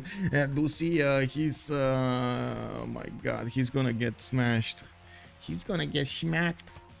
He not gonna like this. We got Val here in 3 turns getting his cartography. I do see civil service also coming up in 4. He doesn't have a lot of time to actually bring out the boats and get a lot of caravels going. And yes, he does have the quadrant to benefit from a bit of extra damage over here. But I gotta say, Nyreen is building up a massive fleet with just 3 cities. He did make a harbor and committed by the when this harbor got placed down from Constantinople. He basically committed his empire to taking down the Byzantium opponent that did want to scratch his powerful GGG. Well, it does look like Nyreen is also getting a settler out from Trebizond. We do have holy sites from Cherson, and yes, Seleucia on the east side is gonna get the harbor as well. He's gonna want to get that gold for the upgrades. Nyreen here does have a severe lack of science versus Val. We do have him on only on 36, and you know, Val is on 65. Now the gold generation is definitely a lot better on Nyreen, and I would say across the board on team 2 we do have a much better gold requirement. 63 gold on Nyreen, we got Ozymandias on 51, GGG 61, and Kiber is 87. We didn't really talk about Kiber here, mostly because it's a dark color which I cannot see on the map. I'm sorry about this, I literally cannot see it. Wait, did Dido just make a T? Did Dido just make a cross on the map? What the wow, he actually made a T. Look at that. What is it? Is it like one of those pins, you know, like with a human pin that is like skewed over there? It has like it's something like his neck on the side. Are Team 2 still undefeated? Yes, R360. They are still undefeated. This is massive. Actually, last game they were the the favorites. We had the COC, and they couldn't break Team 2. Wait, COC? No. The Julius or Freitos played the last time against them. Sorry, COC didn't actually have a game with them. Where is COC? Come on, where is COC? And when are they gonna face Team 2? Yes, if they would be disbanded, if not, they would be disbanded. Well, okay, and looks like they will be after this game. Wait, yeah, Team 2 disbands after each loss. Wow. Okay, Freritos, there we go. Thank you, that's setter. Julius has had a rough run of form recently. Yeah, that is a bit unfortunate. I'm pretty sure they're trying to figure out exactly what's going on over there and how they should approach the game. They do need to figure out exactly how they should actually balance out their efforts over there in the games. But of course, that is something that is happening a lot of the times on other teams. So I'm not that concerned about it. With a new member on their team, it's always a time of accommodation. And of course, you do need to see and work on the synergies and your strategies afterwards. Now with a new member usually do come new strategies and of course vision over how you should actually approach the game. We do have China getting his horses to the west side to build the line. Looks like he's also getting his walls. Now these are finally going to get him some points over here of production next to the delicate arch. We do have Governor Magnus also established in the city of Beijing. While I do see him starting to roll some great writers, he's going to be very happy to get that extra culture going in his cities. Now it looks like Caesar is getting more science, 55 and 46, and it does look like he's getting a massive army to go against his opponent here, Netherlands, Ozymandias. But I gotta say, it doesn't look like it's an army that he could actually push into Duchess territory. We do have a lot more campuses coming around from Ozymandias, and to be honest, he's 54 and 47 does look like very similar with Vladimir, but he is getting more cities, 2, 4, 6, 7 right now, with an 8th one coming up to the north. And of course, with each new city, he's gonna put down a new campus and get more science. We do need to see Nyreen finishing up his pre-builds. It looks like yes, we do have Val realizing the threat he has in his front, and he's gonna get multiple galleys out trying to or trying to deal with the Byzantium threat, and of course the Chinese threat in the form of Big J. We do have some wonders being placed. I'm pretty sure the players are trying to figure out if they can actually get the next Terra square. While I do have to say, Val is fighting 2 of his opponents, Rome is fighting 2 of his opponents. They're letting Kiber probably be in a 1 versus 2 against Dido and Poland for the remainder of the game. This is the problem. the fact that Forever Young actually has the ability to put so much pressure on their opponents, on three of their opponents, and only one of them is left out to seem alone over there, it is going to have an impact on the late part of the game. Kiber here, or I should say Age of Empire, not Kiber in particular, Age of Empire does have usually a slow start, and then it's ramps up, you know, during the mid game, and then you start to hear those revs going higher. This is basically Age of Empire, you know, going in. We're going to need to see if he's going to get that 1,000 production over here, if he's going to have the opportunity, but he has the potential. We do have to see if he's also going to manage to survive the Wing Hussar possible attack here, because you know Poland, you know what Poland can do. He can just buy an army with faith, you know, because that's how it works. You materialize an army from nothing. We do have him with amphitheaters coming up in Sicilian. He's going to get his temples going for that extra faith, and I do see him banking on 62 faith at 10. I got no, sorry, that was another one. It's 110. No, it's 107. It's 107 faith at 10. Yeah, that's a decent amount of faith at this moment in time. We've seen definitely better, but this is not bad. They are also starting to fix their gold situation, starting to actually trade with Kazandar here. You can see Jarwiga is getting those trade routes in the water to move towards his ally Phoenicia. I am a bit curious, where are his commercials though? I don't think he built a single commercial. He went directly for the culture, and he does have 40 with 64. Looking at his great people screen, Poland is on 10.3 great writer points at 10, while China is on 8, and this is China with Pingala and Oracle finished in the city of Chengdu, where he's also trying to get Mahabodhi Temple. Yeah, we do have Val over here also, kind of running out of Dromons. He's kind of running out of Dromons. And what is this city here? Why does he want to settle a city hello? Val? Wait. Is he getting... No, he doesn't have Grandmaster Chapel. I would have... Oh my god, it would have been so funny if he just settled the city, bought a Tagma, and killed Eindhoven. Because this is an opponent of his, man. This is not an ally. This is an actual opponent, and he's putting a city right in the face of his opponent. Wow. Okay. I mean, yeah. Props to him, man. He's embracing his real position, and he's dragging his opponents with him. Come here. You're gonna have fun. We got vodka. I think it blew Legion's mind too. Wait, what? What? A prediction? Can we see Val's vision? Yes. Yes, we... There we go. He knows. He knows. Wait, it was all him. I remember him totally losing it with the Liege once over artillery. What? Oh, Jack. Yeah. Oh yeah, I remember. Also, Ixtapa is saying donating a city to the Dutch. Yeah. Oh yeah, I remember what you were saying over there with that was kind of uncalled for, to be honest. Yeah, anyway, it is what it is. We do need to see also how fast Theodora is going to want to get in on the action here. We do have cartography finishing up next turn, while Valanchik is switching towards his horses. I do see he didn't actually discover cartography. He does want to get a few more boats, and he just spread his religion into the city of Xi'an and got the +4 taxes trade. That city is reconverted. We do have the missionaries on watch over there, converting their citizens there. Every time they hear something of a different vision over there, there's somebody knocking on their door, and they're like, no, you heard it wrong. I can tell you the truth here. You need to look at this. This is the way. This is the way. Yes, this is the way. We do have over here also to take a look at the era score. Let's actually take a look. Classical unit and classical era will finish in 5 turns. And looking at the era score, we do have Lapata needing 7 more points, while Vladimir is gonna need 0. Yeah, he's 0. He made it, man. He actually made it. He's also pushing into his opponent here stronger and stronger against Netherlands, while he is trying to get a few maths and of course acquire more units. I do see Kazandar also needs 3 more points. He's on 52 out of 55. He does have multiple builders coming around, also trying to take a stab at Colosseum from the city of Byblos. This is going to be amazing if he does manage to actually get it. I'd also notice Val is 7157. We do have some boats getting upgraded here. What am I hearing? I'm hearing chung chung chung chung chung chung chung. What is this happening? Why do I hear it? Maybe, oh, it was Poland just buying builders from everywhere.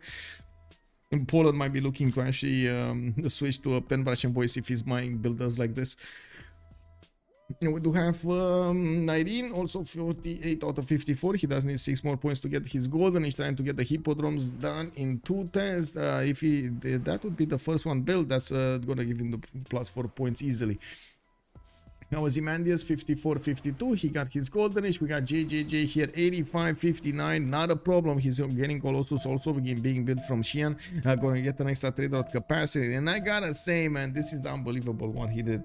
Let me actually take a prediction over here, put the prediction on the screen. Give me a second. Who will win? We do have team 2 on one side, and on the other side we do have Forever Young. Okay, there we go. Start the prediction. I'm also gonna put it up on YouTube, by the way. YouTube, how are you doing? How is everybody doing? Start a poll over there. Let's see who will win. And we do have yes and no. No, of course we do have team 2 or Forever Young. And I just almost wrote Forever Young. I'm sorry. It's kick. I changed my keyboard today because I really wanted to stop hitting all of the keys, and I got one that is a little bit like better when it comes to this. We do have Byzantium, okay, getting his upgrades in the city of Valanchik and Xi'an, and by the looks of it, the caravels are gonna meet the Byzantium caravels on the map. Byzantium against Byzantium. Now the city of Iconium is gonna be an icon for the Dutch people. It looks like they cannot take that city easily. That city did upgrade one caravel, and it looks like it is way too strong for those Dutch horses to walk in and take it. We do also need to see if we're gonna have frigates coming out soon, because I'm pretty sure the upcoming technology will be frigates necessary.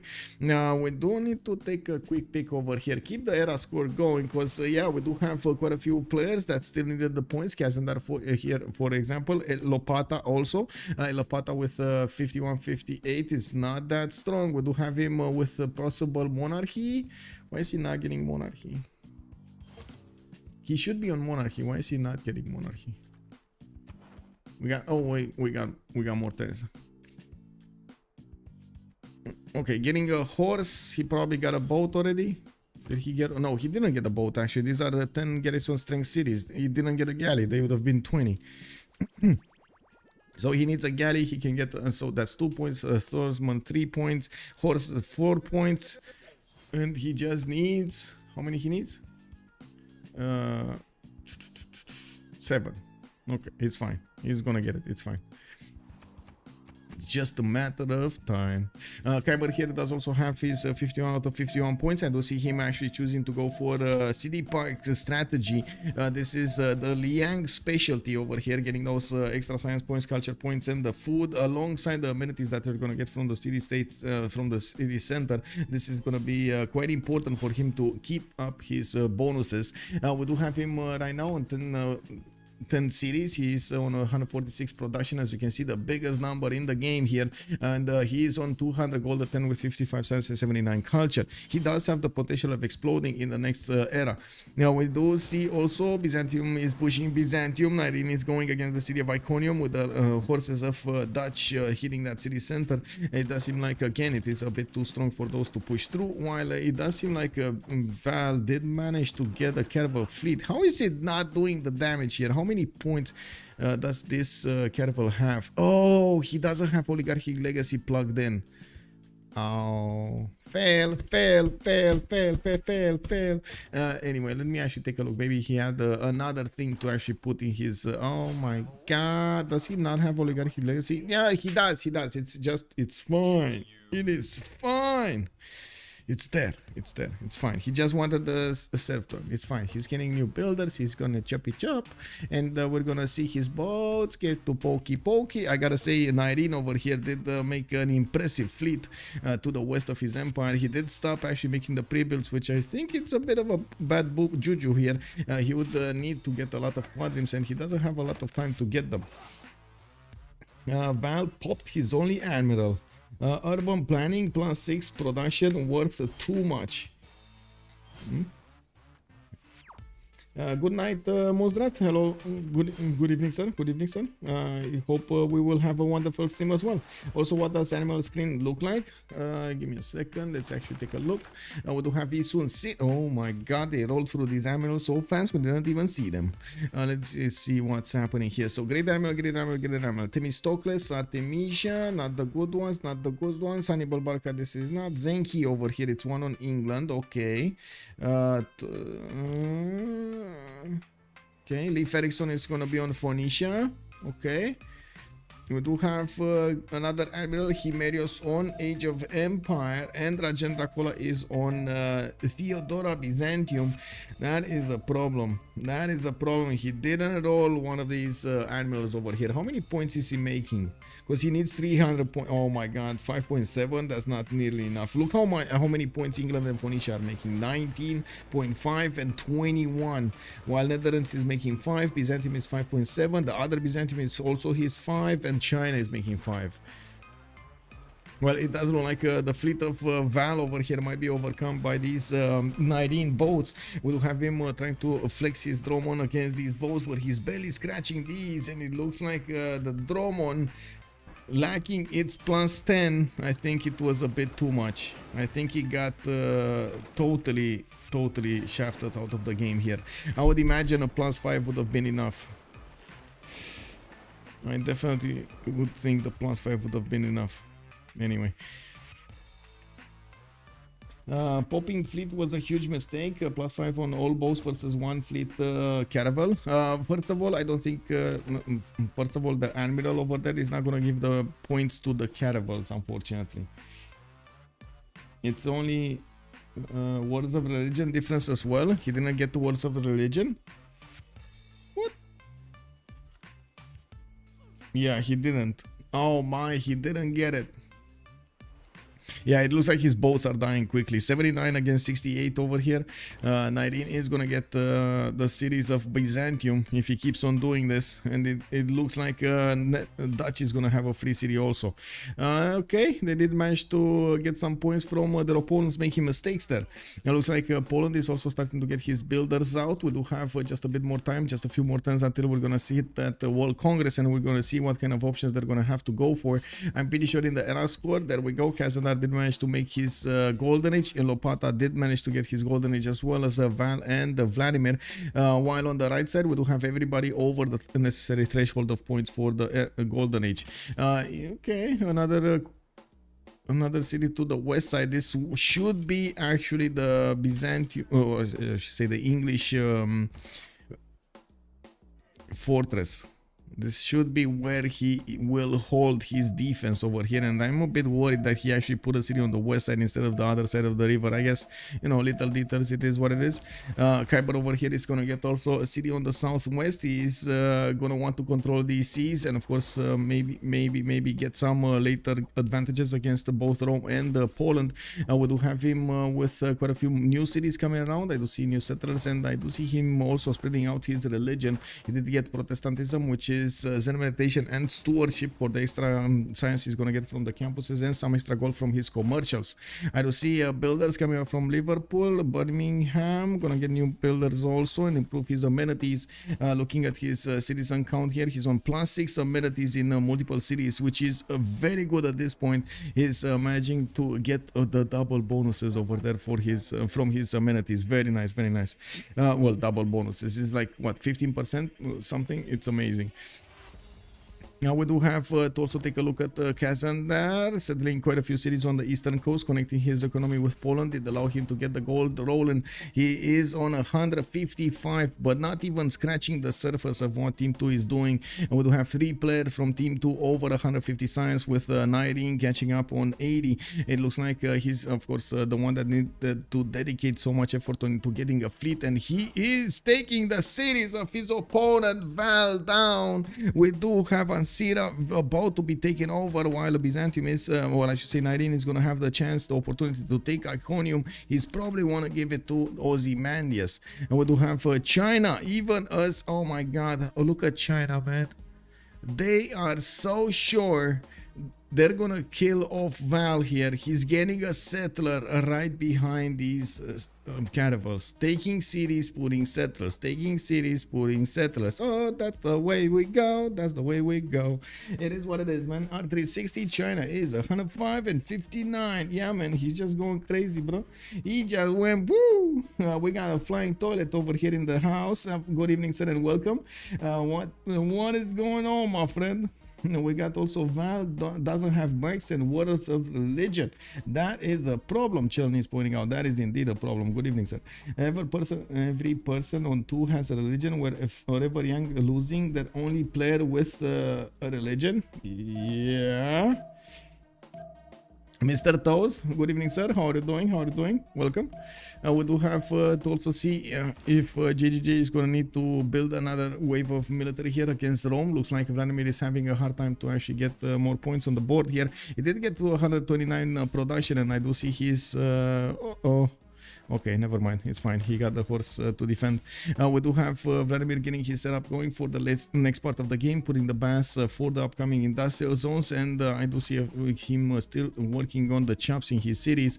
He did get the army against Dutch here in the city of Amsterdam, but didn't actually get the opportunity to smash through the Dutch units. It looks like the first city of Val has been taken down, Ansira has fallen, and it looks like Byzantium is moving towards his other cities. There are 3 more cities on the coast. While he's trying to get the walls up, it does look like there will be more shots being done against those cities, and of course the Byzantium caravels will get, the Byzantine caravels of Nyreen will get promotions. We got some first dromos coming around here from Antioch and Thessalonica. He can use his capital also to get them, but it's much more important to get Grandmaster Chapel, and maybe you have the opportunity to buy a few units to get to defend against the east.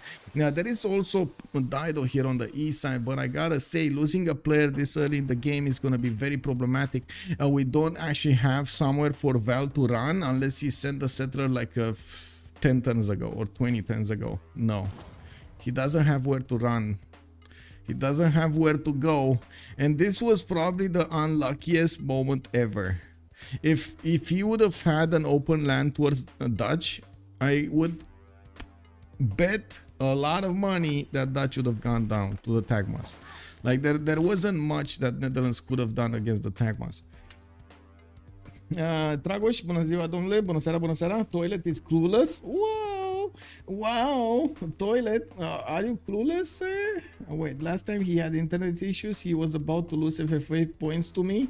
Oh yeah, I see. He had the nasty bug in the right in the internet. Yes, he had the bug, the internet bug. The unplug syndrome, right? Dragoș had the same issues. Wow, Dragoș, I think he got you called out, man. I don't know, man. yeah, it is what it is. Anyway, I doubt that we do have some unplug syndrome players over here. I'm pretty sure each of the players are trying and doing their best to be as good as they can. It is sometimes frustrating that the land, that what you want to do as planning is not working. Anyway, I don't want to get the points on the board here. We're gonna put actually production, because I don't think production is gonna, no, gold is not gonna be chosen. Let's actually take a look at here, and of course 2 minutes as a pause to get to the next era.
Oh, walls went up, and it looks like we're gonna need those either dromons or frigates to take down the cities of Byzantium over here, of Basil II.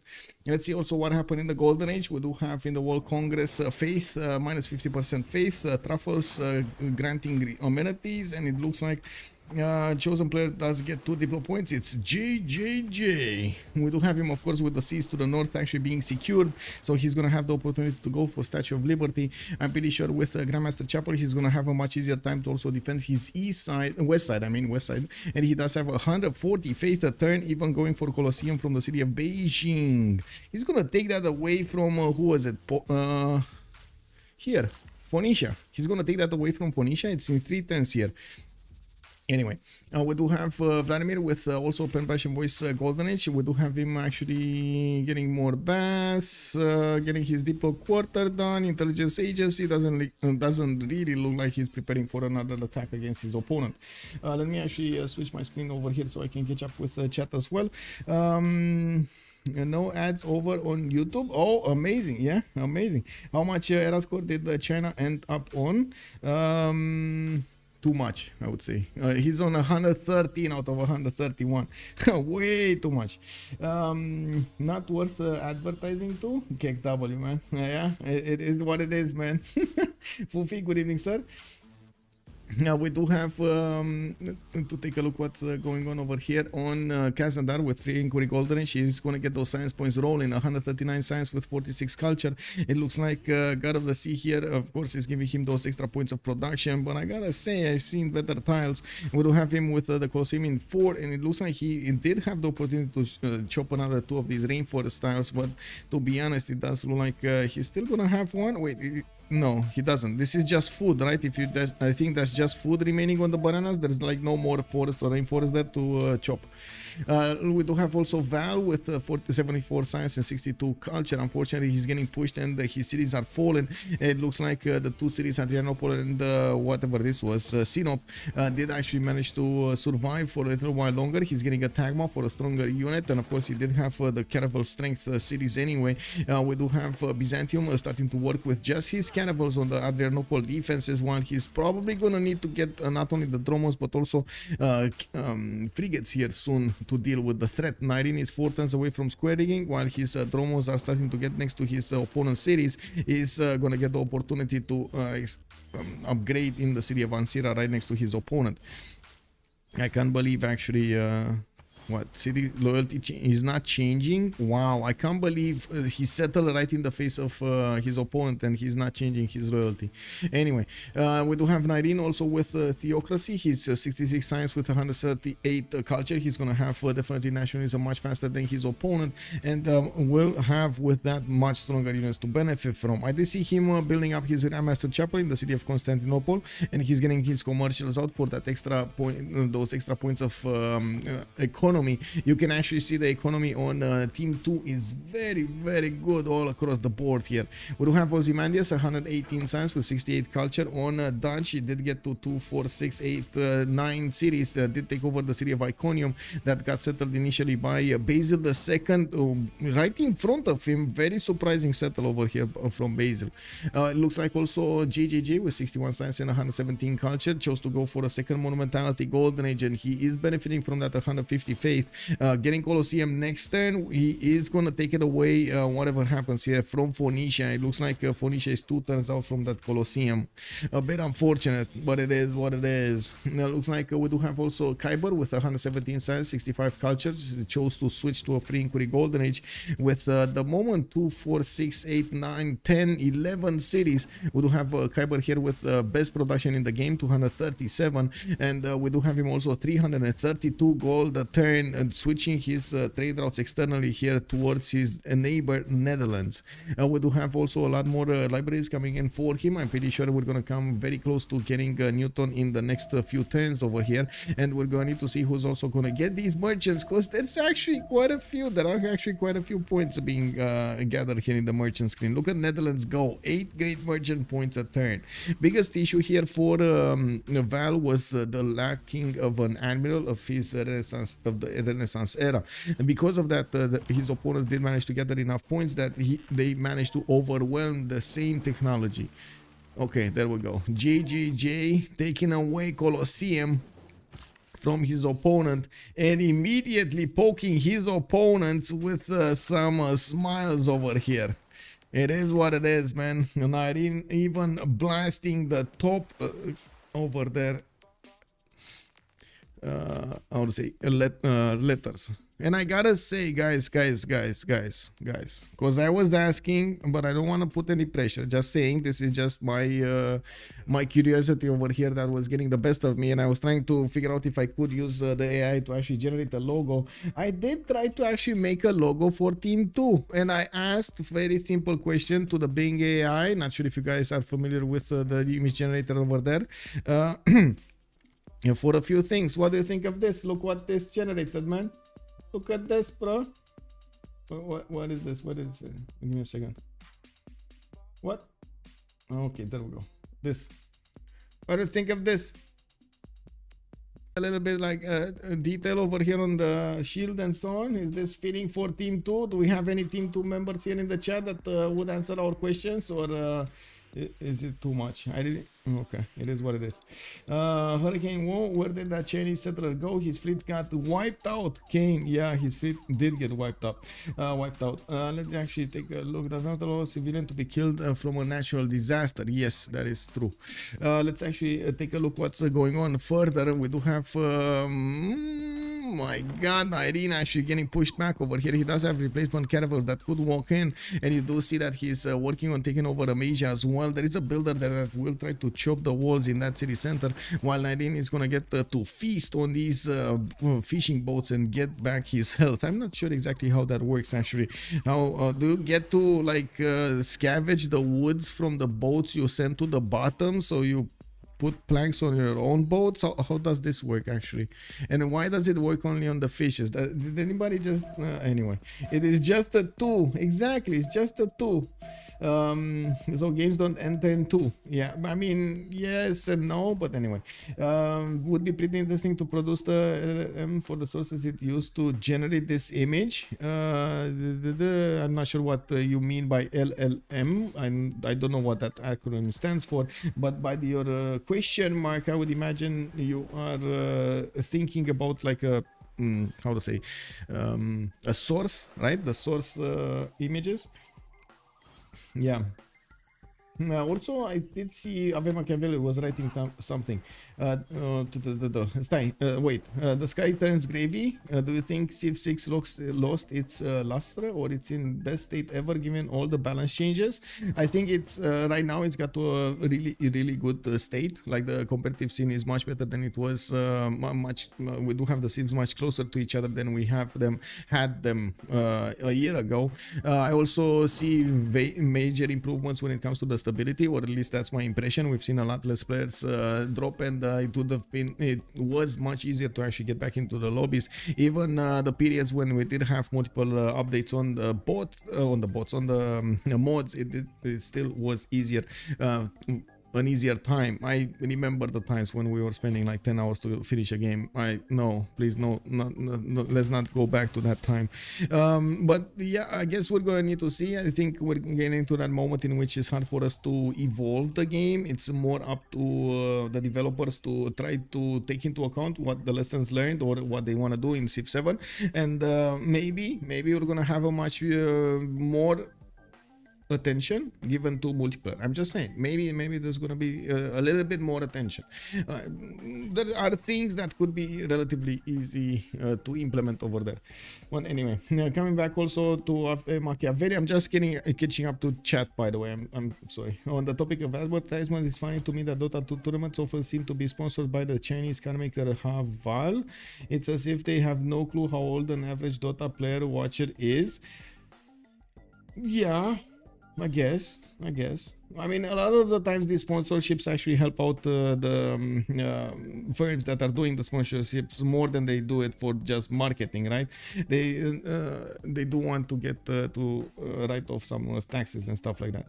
Now, where did that Chinese settler go? That's a very good question. Where did that Chinese settler go? Where is it? Oh, Long Sea? No, he did have Long Sea, right? I don't know where the Chinese settler went. I have no idea. Was it Taiwan? I think he actually settled Taiwan, because this is the only new city that we see over here.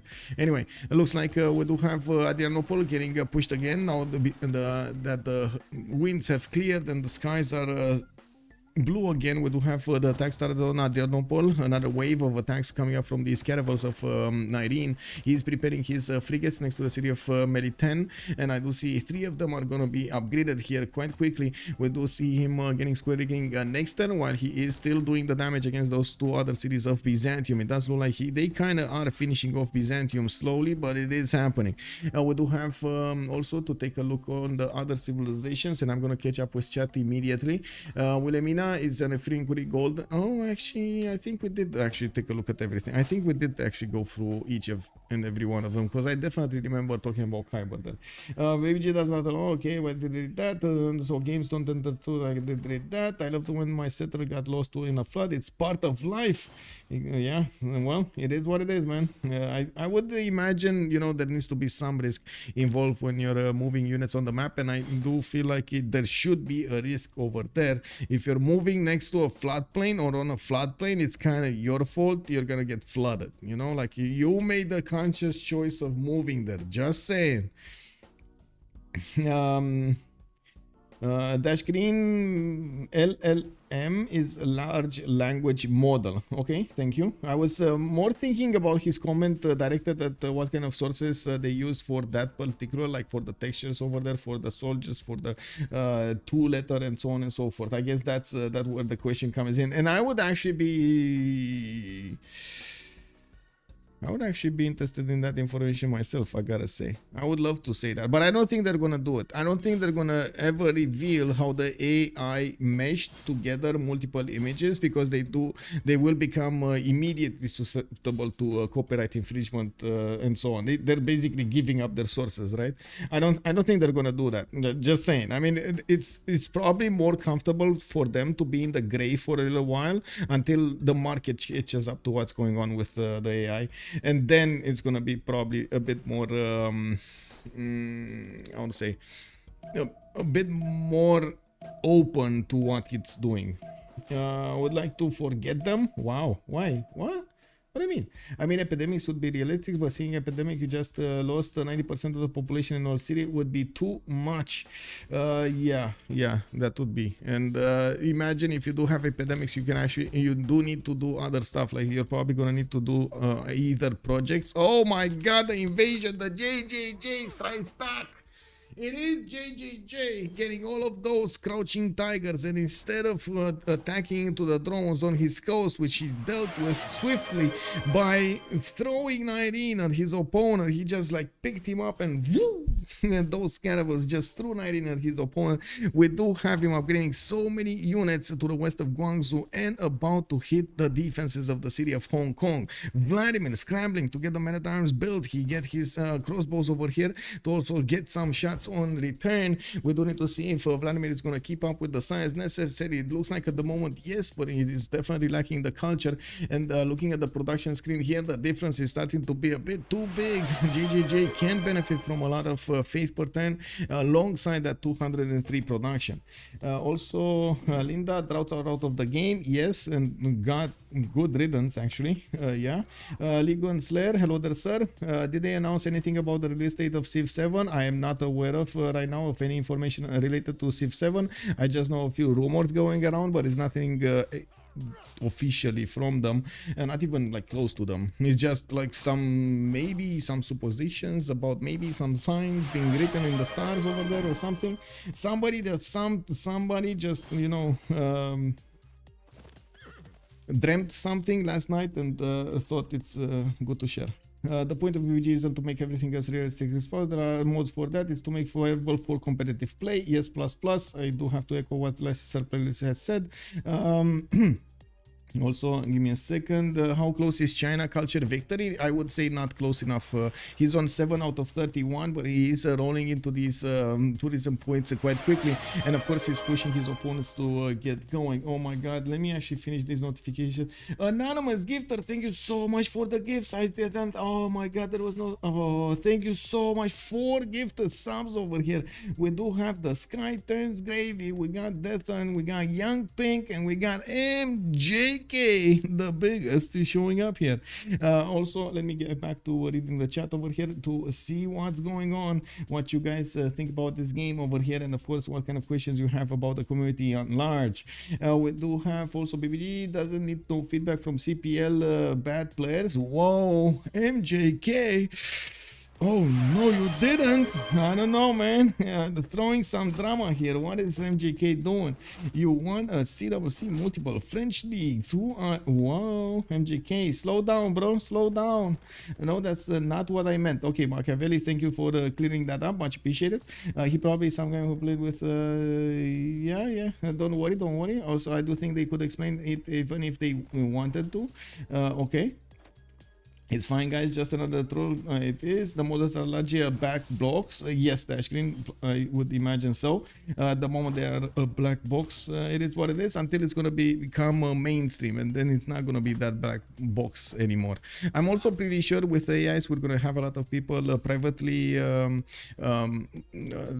min-maxing them, trying to see how they're going to work, and in probably like, I would say maximum a year, we're gonna see some insane stuff. We already see some insane stuff being done with them, and I gotta say, if you ever are in contact with, like, for example, what Adobe is gonna bring to the table in the next few years, if not just next year, I can only compare it to a revolution in how we're gonna approach video editing and photo editing from now on, because there's like no other way, no other word that actually encompasses the impact that it will have on the market and the creative part of things. It's unbelievable what kind of technologies they're gonna put. They did a presentation back before, I'm not sure exactly where to find it, but they did a presentation about all of their upcoming projects that are gonna be implemented in the programs. All of the suites, the program of Adobe Suite will be implemented with a lot of AI, from generative field to movement to moving images, changing, adding, taking out and everything, and replacing everything as it should be with the lighting and shadows, and it's incredible. Like it's just incredible. Anyway, coming back to this, we do have anonymous gifter dropping another one. Thank you so much, Ave Machiavelli. Hey, look at that, man. No, you got the sub, man. Well, thank you so much, anonymous gifter. Much appreciated, sir. Basil is running a settler now. Well, he's trying to run towards the north, towards Hattusa, but it looks like he's gonna remain on his capital for a little while longer. His city of Sinop is gonna be taken by these Nyreen frigates, and I'm pretty sure it's just a matter of time until the walls fall. Now, it is gonna be a bit of a challenge to take the Comedia, especially against Val's Tagmas, and we do need to see how Nyreen is gonna try to approach this. Also, it seems we had an early game today. Yes, Alex, 2005, it was a bit early than normal. Also, okay. Well, okay. Nemesis, welcome back, sir. How are you doing? Also, I'm MacTire. Jack is giving gifts to his... wow, bro. Yeah, I mean, that would be the day. I cannot even imagine that happening, man. Jack coming onto my stream to give gifts. Oh my god, that would be the day. True Ham, hello there, sir. Thank you so much for the follow, much appreciated. We do have universities coming around from Netherlands. He did manage to get his knights out, and it looks like he secured his borders quite nicely. Ozymandias did manage to keep as much away as he could from his borders, these units of Rome from Vladimir, even if Rome is trying to get his terracotta army, building up his promotions on the spy, and trying to get actually multiple spies to attack his opponent. He's getting pushed so hard in the city of Hong Kong, he might actually lose that city. We do see China is gonna get to train these so many many of these crouching tigers against his opponent. I gotta say these work best if they are right next to, up close and personal to the unit they're shooting at. They do have extra damage when they're doing that. What is it, +7 or something? It's extra damage. We do have him also, of course, with the ability to shoot from afar, and we'll get more promotions whatever happens. This is going to be important. The city of Hong Kong is a city-state, a former city-state. It can be liberated, so 100 points can be acquired over here if JJJ can actually break down the defenses of the Roman army. And we do have these settlers of Byzantium still holding strong. Nyreen has started shelling the city of Sinop down to its cinders. Wait, down to the cinders? Is that actually the expression? Down to the cinders? But anyway, or how do you, down to the, how do you call it? Down to the something? Can you show yields, please? Yes, sir, I can. Also, I just joined. Did not know a game would be early today. Revelance Flock, hello there, sir. Do you post schedule somewhere by any chance? Yes, a foundation, down to the foundation. I guess Senior Sour Cream is making a point. You can find my schedule on Discord. And wait, this doesn't work. Okay, what? Exclamation mark! Discord doesn't work anymore? No. Where is Stream Elements when you need it? Oh my God! Let me actually get. Take care of this, because this is troubling. I do keep it on my Discord. I do have channels updated over there. As soon as I get the information, I do try to put the information. Unfortunately, sometimes it does happen, like today, that I find out about the game a bit too late, and it is a bit too out of the way for me to actually get the information before, because I cannot. We do have Byzantium managing to get back some of the units of his opponents, and it looks like for some reason the Discord command actually got taken out here. What did happen here? Anyway, add command Discord. Okay, there we go. We do have, give me a second to take a look at this. Get my invite here.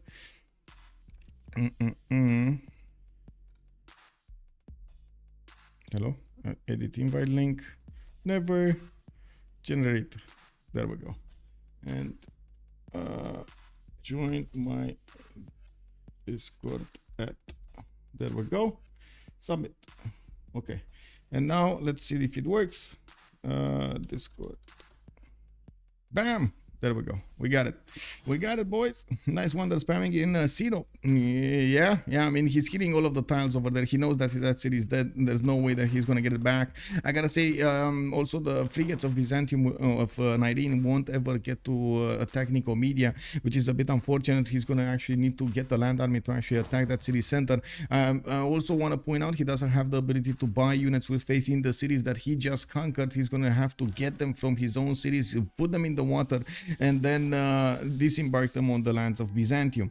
We do have also more damage being done here. China is slowly getting more science. I do see him on 101 and 169 with the metal casting showing up in 310s and the opera and the ballet in 2. I can imagine he's actually going to get stronger units quite quickly. With his walls, the Chinese walls, he's also starting to acquire a decent amount of not only gold but also culture and the production. We do have him also getting some armories for the upcoming game. I do see him getting up in the city of Xi'an. Well, I gotta say, he cannot build the Statue of Liberty in Xi'an anymore. He can only build it in Longxi. I guess he doesn't care that much, but I think he should care. Anyway, we do have, of course, with a possible 4 versus 3 situation, because Val will probably die over here, or at least he will get smelled out of the tundra over there from the north. No, I'm pretty sure they will feel confident to go for the Diplo, even if they are not gonna benefit from all of the bonuses on them. Now we do have Val also getting his castles a bit late, but it is what it is. He still has 44 science. We do have gunpowder coming up from Lapata, Jadwiga in 3 turns, and getting nationalism in 2 as well. While he's sending a wave of wing hussars towards England, it does look like initial spearmen are getting ready to hold these wing hussars in their tracks. We do have Bradford getting a campus here in the north. That's going to be a +2, and we do have him also with a very good 2-5 tile tile over here, the niter tile, giving him that much needed extra production. Builder also to chop some more units if he needs to. And I gotta say, Kiber here will need to show us what kind of technology he has, because I do see he doesn't have knights, for example, but he does have crossbows, and of course he does have spearmen, but he does have, okay, he does have pikemen. He does have pikemen at least. These will be stronger units to actually hold the Polish wing hussars. Of course, Poland doesn't actually have a general for these units. It doesn't look like he did manage to roll through the generals as quickly as he thought. We do have China with 12 points, or Netherlands is actually 2 points on the general screen. Victoria is 3 points. We do have Rome on 4. Poland is on 2, and that's about it in the general screen. How does gold look like at the moment? Much better on team 2. Like, it has been like this for some time now. We do have oh my god, Ozymandias on 439 gold.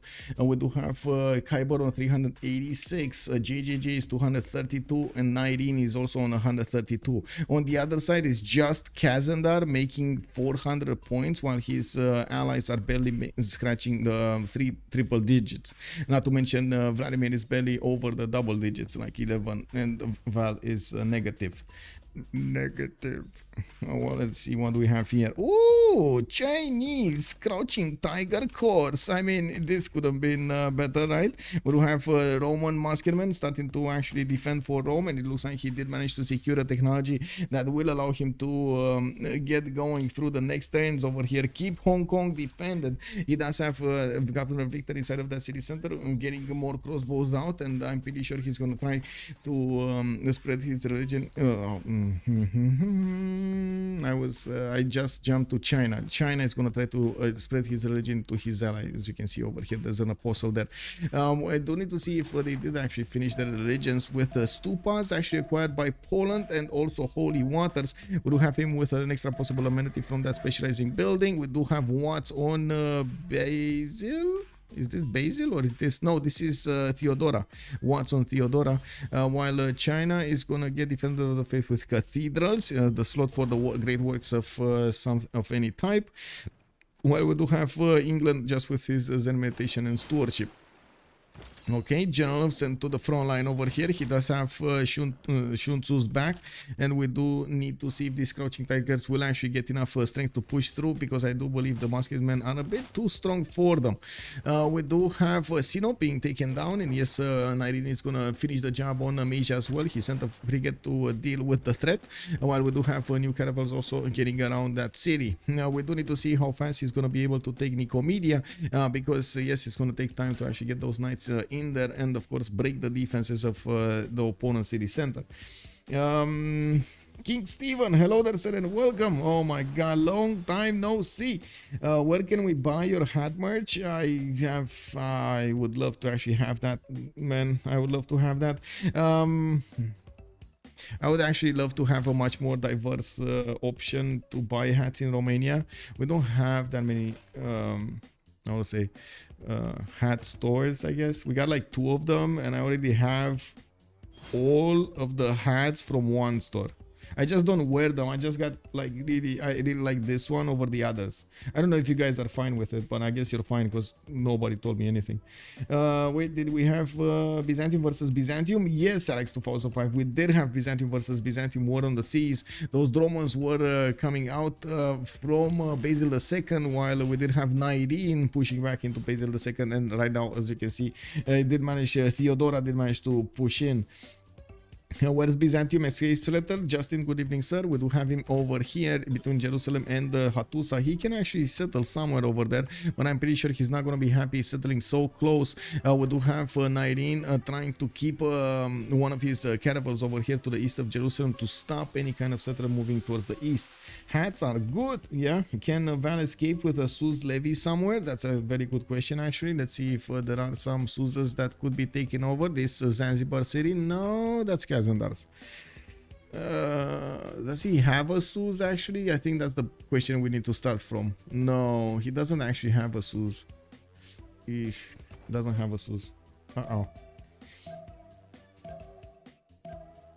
With much pleasure, Ravenous Link.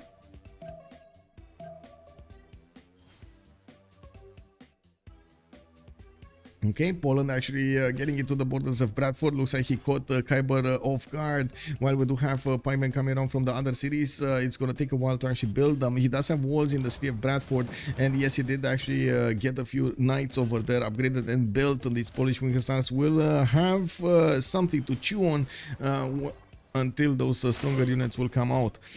He doesn't have a lot of Winkersars. That's the problem, I would say, of Poland. Just doesn't have a lot of units. He's going to do quite a bit of damage with these, especially when he's coding them up, but since he doesn't have the numbers, this is going to be quite painful, especially since Kiber is managing to get 200 science and 117 culture. I'm pretty sure Cuirassiers is just around the corner, and that will be a strong unit to defend with.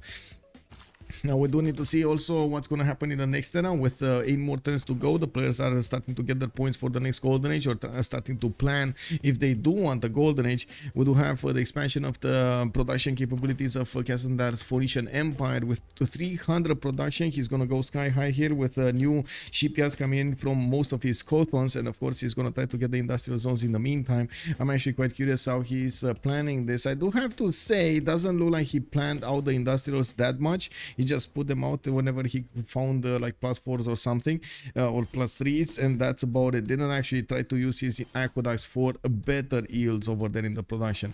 We do need to see also on Lapata what's gonna happen over here, because even if he did have some amazing mountains, he couldn't actually gather a lot of science on his side. He's on 108 and 164, while he is building up more and more military to the north. It looks like he's trying to flex that 200 production plus 135 faith against Victoria, which already has 400 production and 456 gold per turn. Not only that, but he also has 220 science and 125 culture. It looks like if Kiber plays his cards right, he should actually keep with no issues Poland out of his territory. The hat is a part of the stream at this point. Yes, I think the hat is a part of the stream, yes. But I was wondering exactly, like, in particular about this hat, because yeah, I did try to wear others, but like this, I don't know, others are, I guess, are itchy or something. I don't know. It is what it is. Maybe I'm being fussy. We do have Guangzhou with a few of these crouching tigers. Watching the damage here, it does seem like the musketmen should not have that much of a problem defending against this, and I'm pretty sure we're going to see field cannons also as the next technology discovered by Vladimir. Ballistics is coming up in 2, nationalism in 3. Those will be strong units to defend against an opponent here. Netherlands next to him, also 180 science, 115 culture, is at some point going to get a technology to push into Rome. We're going to need to see if that's going to be tanks or it's going to be something else. We do have Ozymandias getting industrialization next turn, and discovering exploration. He's gonna get the ability to get an extra point of production on all of his improved mines, and not to mention he's gonna get the opportunity to build the factories and the coal power plants in his industrial zones. That's gonna be a massive boost in his production from 2 stages. He's on 300 right now. I'm pretty sure that number is gonna go up very, very quickly. I also want to point out the production capabilities of Team 2 are going way higher than the production capabilities of Forever Young, especially after the demise of Valanchik and not really the rising of the Roman Empire on the west side. He did try to do something, but it looked... wait. Oh, redcoats, redcoats, woo, woo, woo, redcoats, redcoats. Wait, is this actually gonna happen? Is Kiber actually gonna, or is this just insult to injury? Is Kiber actually settling the city because he knows Rome doesn't have anything to take it with? Because it's already pop 4, bro. He's getting his Royal Navy dockyard next turn. He does have a caravel armada. What is Rome gonna do against this city, right? To be honest, I didn't even notice you changed hat. Okay, I see. So it's not that important. As long as it looks cool, it's fine. Okay, I got it. I got it. Let's see in the city-states who did manage to get Nalanda and Hattusa. Ozymandias is keeping Hattusa, and I do see Nalanda is not discovered. It is not discovered. It is actually to the south over here, and nobody got boats. It was Rome that could have gotten a boat to actually discover this city-state, but no, nobody did discover it. We do have Mexico City with none. Looks like Nazca is being held by Nyreen, and I'm actually curious, what is Nyreen doing like with Nazca? Does he actually have a desert tile to place a Nazca line? No. Oh my god, the last time I actually saw somebody use the Nazca lines extraordinary, it was Tordred. Oh my god, man. man. Do you guys remember Tordred? Tordred, where is Tordred? Isn't he working at EA right now or something? I did hear something he was getting hired, but I don't know exactly where.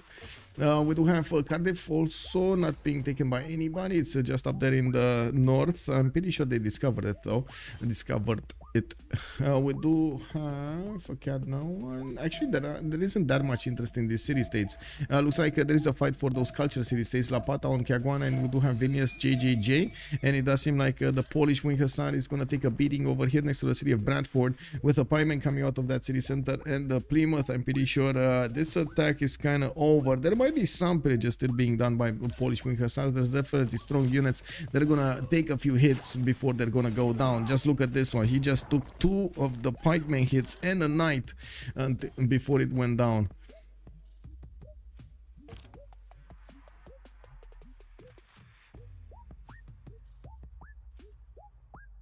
Okay, give me a second. Need to really click on buttons over here. The refresh. Okay. Okay, so how's the war planning go? It looks like Nyreen is starting to get those units, those knights finally on the western side. We do have Byzantium with a settler also trying to get past Amasia, while I do see Byzantium does have a carnival fleet over there deployed. It looks like also Netherlands, Ozymandias did catch...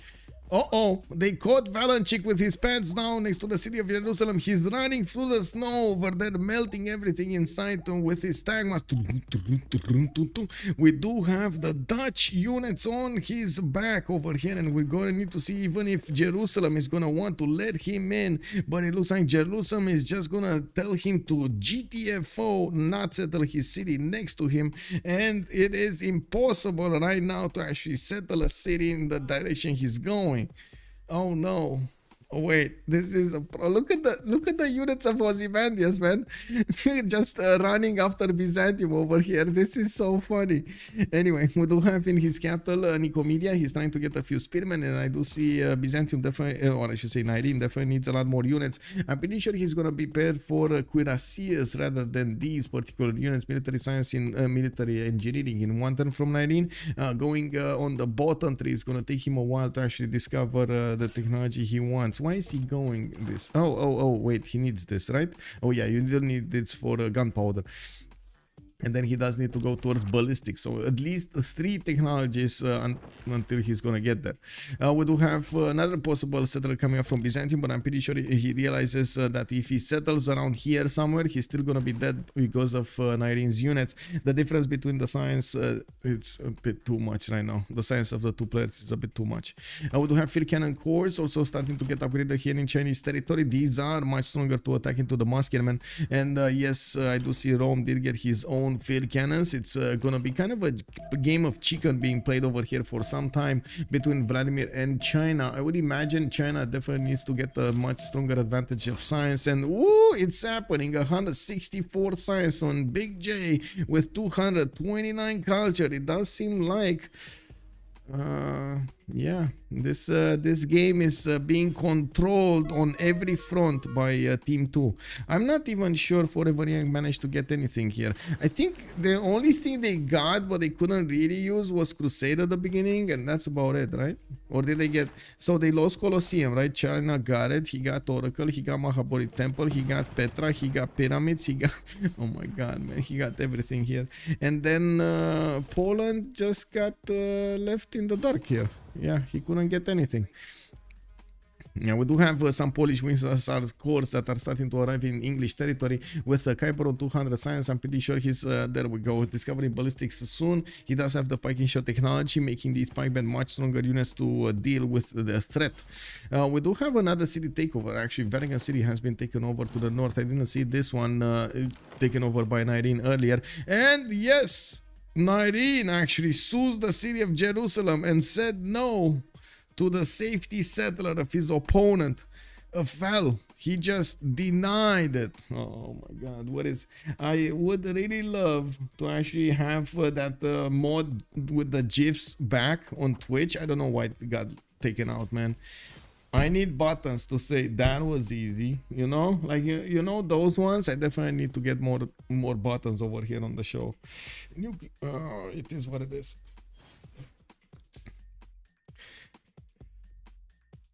Let's see, what do we have? Okay, nothing much. By the way, guys, did any of you, okay, let me actually pull this out because I'm very curious about this. Did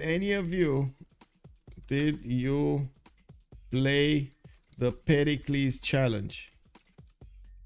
Yes? No? I cannot see challenge.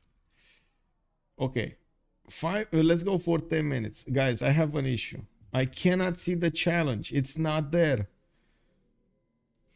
Also, it got taken out because you and other kept saying GIF. Oh, I see Machiavelli making a poke at my pronunciation over here. I see how it is. Evaded, bro. Yeah, it is. Yeah, giraffe, bro. Yeah, you see. Yeah, it's a pro. I don't know. I saw the notice, but not how to play it. Rafifi, it should be in. How to say? It should be in the first menu. Like it should be literally in the first menu, but it's not there. It's not popping up. It's not showing up for me. I turned off the mods, verified the files. I guess I didn't reinstall Civ. Do I need to reinstall Civ? Oh no. Anyway, we do have over here some spearmen coming up from Byzantium, and I do see that Val is going to get his military tactics in 5 turns. That's a long time to wait to get to pikemen. He's getting another wave of settler, well, his other settler towards the north, while of course Ozymandias did actually upgrade meta arms here to try to do the damage against the Tagmas. We're also going to see Nyreen get another city for himself from that Byzantium settle, and of course Asia is going to be taken down another time. We will have the Byzantium Tagma actually shot by 2 of the frigates. Asia got taken back, and as you can see, there will be a bit of a moment for these men-at-arms to get there to the south. They only 3 movement. They aren't that fast on their feet. Oh well, it is what it is. Why are they 3 movement, by the way? They should be 2 movement. But anyway, we do have some Polish hussars also getting into the borders of Byzantium. Looks like he was trying to pillage some of the tiles, and he did manage to get the plantation with a mine. But then the chokes got plugged, and it looks like the knights are getting out of the Byzantine cities, happy to fight their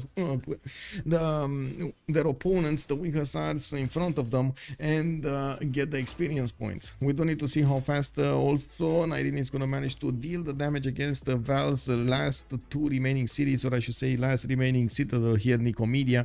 He does have victory established over there. This is the last breath of Val. He's gonna try to get a city somewhere else on the map, but it doesn't look like he has that many options to do so. We do have also these field cannons of China starting to do so much damage against Vladimir's units that he's being forced to relinquish control of the tiles on the east of Hong Kong. We do have a spy coming up in 8 turns from that city center, and yes, we do have China with a few these field cannons that still have promotions on them. We do need to see also him getting the general on the front line to give him the bonuses, making these units much stronger and able to move and shoot at the same time. Or I should, yeah, anyway, you know what I mean. The founder, inventor of the GIF format says it only try to learn the, okay, sure. People, come on, man, it's fine. I only had a challenge pop up after disabling modes. Their chip shot failed. Yeah, isn't it GG already? Ox Daniel is asking, and yeah, I mean, there was a chance that Poland might actually do something, right? Especially with the attack over here. But Kiber didn't only foresee this happening for a long time, he did actually prepare for it. So yeah, it was very hard for Poland. I gotta say, Kiber didn't actually deploy that many units, didn't deploy that many production points on the defense. He just needed to have enough to slow down an attack. And I gotta say, also Poland made a bit of a mistake, only going with 3 or 4 units instead of waiting for 7 to 10. Usually 7 to 10 is the perfect number, because you do have the opportunity to, if you punch through, you get all of those like spread out everywhere, and you do much more damage. But yeah, it is what it is. Sometimes you just don't have the production or the faith to do that. Also, did the Dutch start to put polders? I don't think so, actually. We barely seen any polders, actually, even in the yesterday's game. I think we had like a triangle of 3 of them, and that's it. Just because he invented it doesn't mean he gets to decide how it's called. The majority is always the one that decides that. Yeah, I mean, I guess both of those are valid points over there. It's fine. Can we see a wing hussar close up? Yes, hello sir. Good evening, sir. Let's see a wing hussar. Is there anyone alive? Yeah, we do have some alive. They're very wingy. We got a pause of 5 minutes here. We had anyway. We got 3 more turns until the next World Congress anyway. So I would assume. I guess we can take the break now of 2 minutes and come back later. Yeah, I guess so. Okay.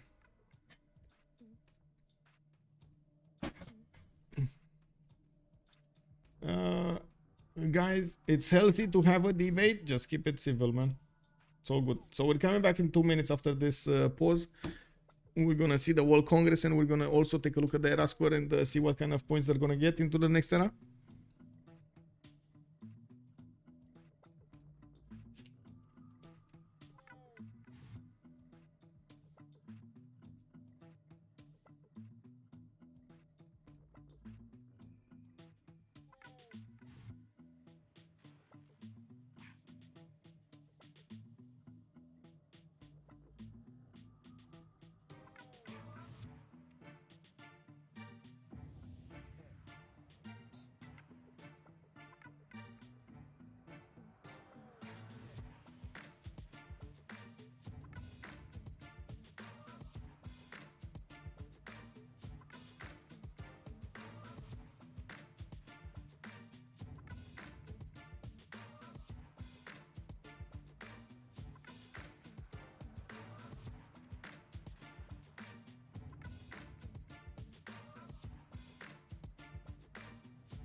Fiend Jera has joined the round table.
So we don't have any reaction to the logo of Team 2. So you guys don't like that logo? Okay, so I guess we need to search for another logo.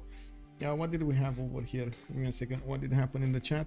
Hey, Ayomao, thank you so much for the prime. Much appreciated, sir. Did you play the Pericles challenge? No, I cannot see challenge. Okay.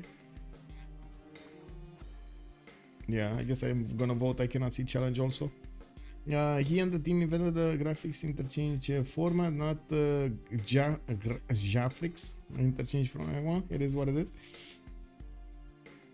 I do have to say, a lot of the times words do get out of your control, especially sometimes names, right? It's It's known to happen. And yes, sometimes it is frustrating, but it does happen. So it is what it is. On one side, you should feel, how to say, you should feel good that there's a lot of passion and the wording is getting used and your thing is getting higher. But on the other side, I can understand the frustration of you wanting it to be named somewhere, and especially if you're like a little bit OCD, I can totally imagine it is a different problem if you're gonna see something different than you intended. I can imagine.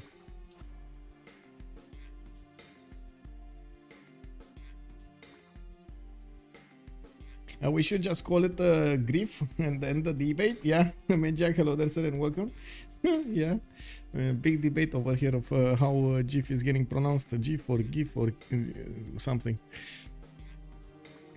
Anyway, the original G. We do have Ozymandias getting his factories out, and I'm pretty sure the production is going to go much higher. He's already on 452, and he's already overmatching his all other opponents. This is going to be a bigger and bigger problem. Kazandar was the one that was exploding a little bit with production, but he's only on 419 points, 411 points. He has some more science coming out, and he's trying to settle a few more cities. We do have him also getting his coal power plants built, and of course finishing up all of his factories. I do see him also trying to get another entertainment complex next to the other one. He's probably preparing for some good campuses over here, especially for the city of Tyre, when he's gonna hit that 13th population level.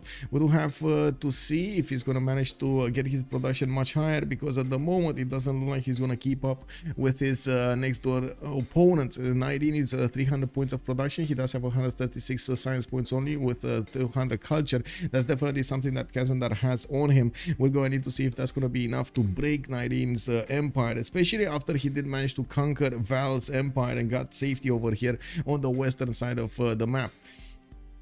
Now we do need to also take a look at what's going to happen in the World Congress with this era finishing. The players are going to need to go for or choose to go if they want to go for Golden Age or something else. I do see China, JJJ is very close to taking over the city of Hong Kong. It doesn't look like Rome's units are able and strong enough to withstand the power of these field cannon corps, especially since they did get promoted. You do see they are one-shotting the coursers and the horses. I'm pretty sure they are doing the one-shots on the field cannons of his opponents as well, two-shotting the musketmen and two-shotting the cuirassier. This is way too much strength that the Chinese army is betting against his opponent than Rome can handle.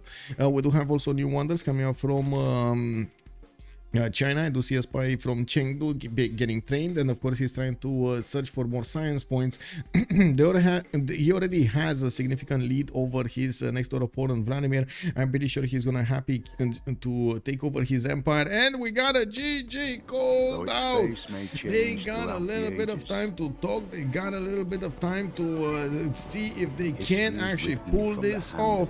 In their mind, they did not find any out of this situation. We did have Nyreen managing to win the war against his next door opponent Byzantium. After Byzantium, Basil II bullied so much JJJ, he wanted to take his capital, while JJJ was like, no, it's mine, get away, get away. We did have also on the land an amazing attack coming up from Julius Caesar, but I gotta say he got extremely greedy, waiting for the trade route to finish until he got to the city of Hong Kong, and I think that actually slowed down him so much that it allowed China to actually get a defense. We did have Vladimir with a very good tactic in mind. Unfortunately, the execution was a little bit off, and we do need to see if next time we're gonna see Julius punch through his opponent's defenses. A big win today, 14-2 against Forever Young. We're gonna need to hear from the boys to see what they have to say over here in the post-game chats, and just give me a second so I can switch to the post-game chat and switch also my settings so I can actually hear stuff. There we go. We're gonna see if they will actually join us in the post game or not, because I'm pretty sure well, first of all, on Forever Young they have quite a bit of discussions to go for, and well, yeah, it is what it is. They know what happened in the game. I'm pretty sure they know what happened in the game. Yeah, big GG. Let's actually finish the votes on in the meantime. Let's finish the vote over here. Oh, hello there. Hello. GG, well played. Thank you. So, Nyreen, you went into the game thinking simming, and you came out of the game taking over an empire on the seas. I mean, I never said I have to sim. It's fine. Like 7 Cs. Yeah? It's You not never like know bad what you boys get. and- I gotta say, I gotta ask, what you were thinking when you saw what was happening next to Hong Kong with the warriors of Rome getting closer? I mean, I think they were complaining. They were complaining. Was John asking for money every turn? no, he just asked to improve strategic so he can like prepare for the obvious. Ah, easy. I was thinking if that attack was done earlier, if they would have caught him off guard, because oh my god, they waited so much to take over Hong Kong. They wanted to get the route, the trade route to that city. I mean, it's hard to kill with warriors. If you Yeah. kill with warriors, then it's a problem, but he didn't, or it was like too late. I mean, he had like 4 scouts there as well. I think he could have killed with 6 units faster. Yeah. He missed color, by the way, Kiber. What? Died of his color. He did by 1 turn. I thought you knew. I thought you had vision over it when you wrote smiley faces in the chat. No, that was about the tornado. Oh, yeah, that I had tornado. no idea. I've literally just seen because I loaded in. Yeah. Yeah. It's funny. I guess that also triggered them. Yeah. I mean, I don't know what that city was doing there next to Netherlands from Basil II icon or iconium or something. Iconium, yeah, we don't know either. And I mean, to be honest, I'm a bit disappointed, very disappointed about the Dromons. I thought he's gonna get to push you there, but I mean, he attacked you through that one tile choke, and he couldn't get more than 2 Dromons to attack into your boat. Yeah. Yeah, after nerf, Dromons are not the same. Yeah, it definitely looks like it. So logo, when logo? What is logo? I actually gave FKDN like a mock-up for a possible logo if you want to take a look at it. Let's do that. Right, I'm gonna go cook food. I'm starving. Thank you for casting, Julius. Yeah, bon appetit. Thank Yeah, you. thanks for casting. Yeah, have a good evening. Yeah, see ya. See you. Okay, well, I guess I guess they're gonna get to settle on a logo, when they're gonna get to settle on a logo. That's a pretty personal question. I get it. It needs to actually, you know, inspire you and so on and so forth. Thank you so much, everybody, for joining us. I do hope you had a wonderful time with me on the stream tonight. We did see a Forever Young play against Team 2. Team 2 snatched this victory tonight, and it looks like they are still undefeated in this tournament in the CPL Premier League. We do have to see what kind of schedule I'm gonna have in the next few days. I did hear about SPA playing against the Black Peter tomorrow, but I didn't actually yet volunteer for the game. I did see also a few 2 versus 2s starting to get scheduled in the next period, so I'm gonna want to try to balance out the CPL Premier League with the CVFR tournament and the 2 versus 2 tournament to see what kind of diversity we can get into the games. Also, we're coming to those meaty games over there in the 2 versus 2 tournament with the best of the best going against each other, so you can imagine. Yeah, very good games. I do want to thank everybody for the support of the stream. Much appreciated also for the subscriptions and of course for the follows. I do want to say a very much thank you for the gifts over here on the channel and giving the support to other members of the community over here, helping me out in the meantime. Thank you so much, sirs. I do also want to say if you want to take a look at my Discord, exclamation my Discord in my Twitch, or you can take a look at the description of the video down below. There is a period of about 12 to 16 hours when YouTube needs to process the video on YouTube, and I do need to wait for that time to actually set the chapters of the game, put the details of the civilization, the leaders, and the players. So it will take me a little bit of time to get those going. It is in the plans and it is being done. It just takes, unfortunately, a little bit more time out of well, situations I cannot really control. Thank you so much for everything. Let's see each other in the next one. Don't forget to hit that follow, the subscribe button, and see all the notifications. See you next time. Have some fun with some Civilization 6 plays. Bye. Have a good evening.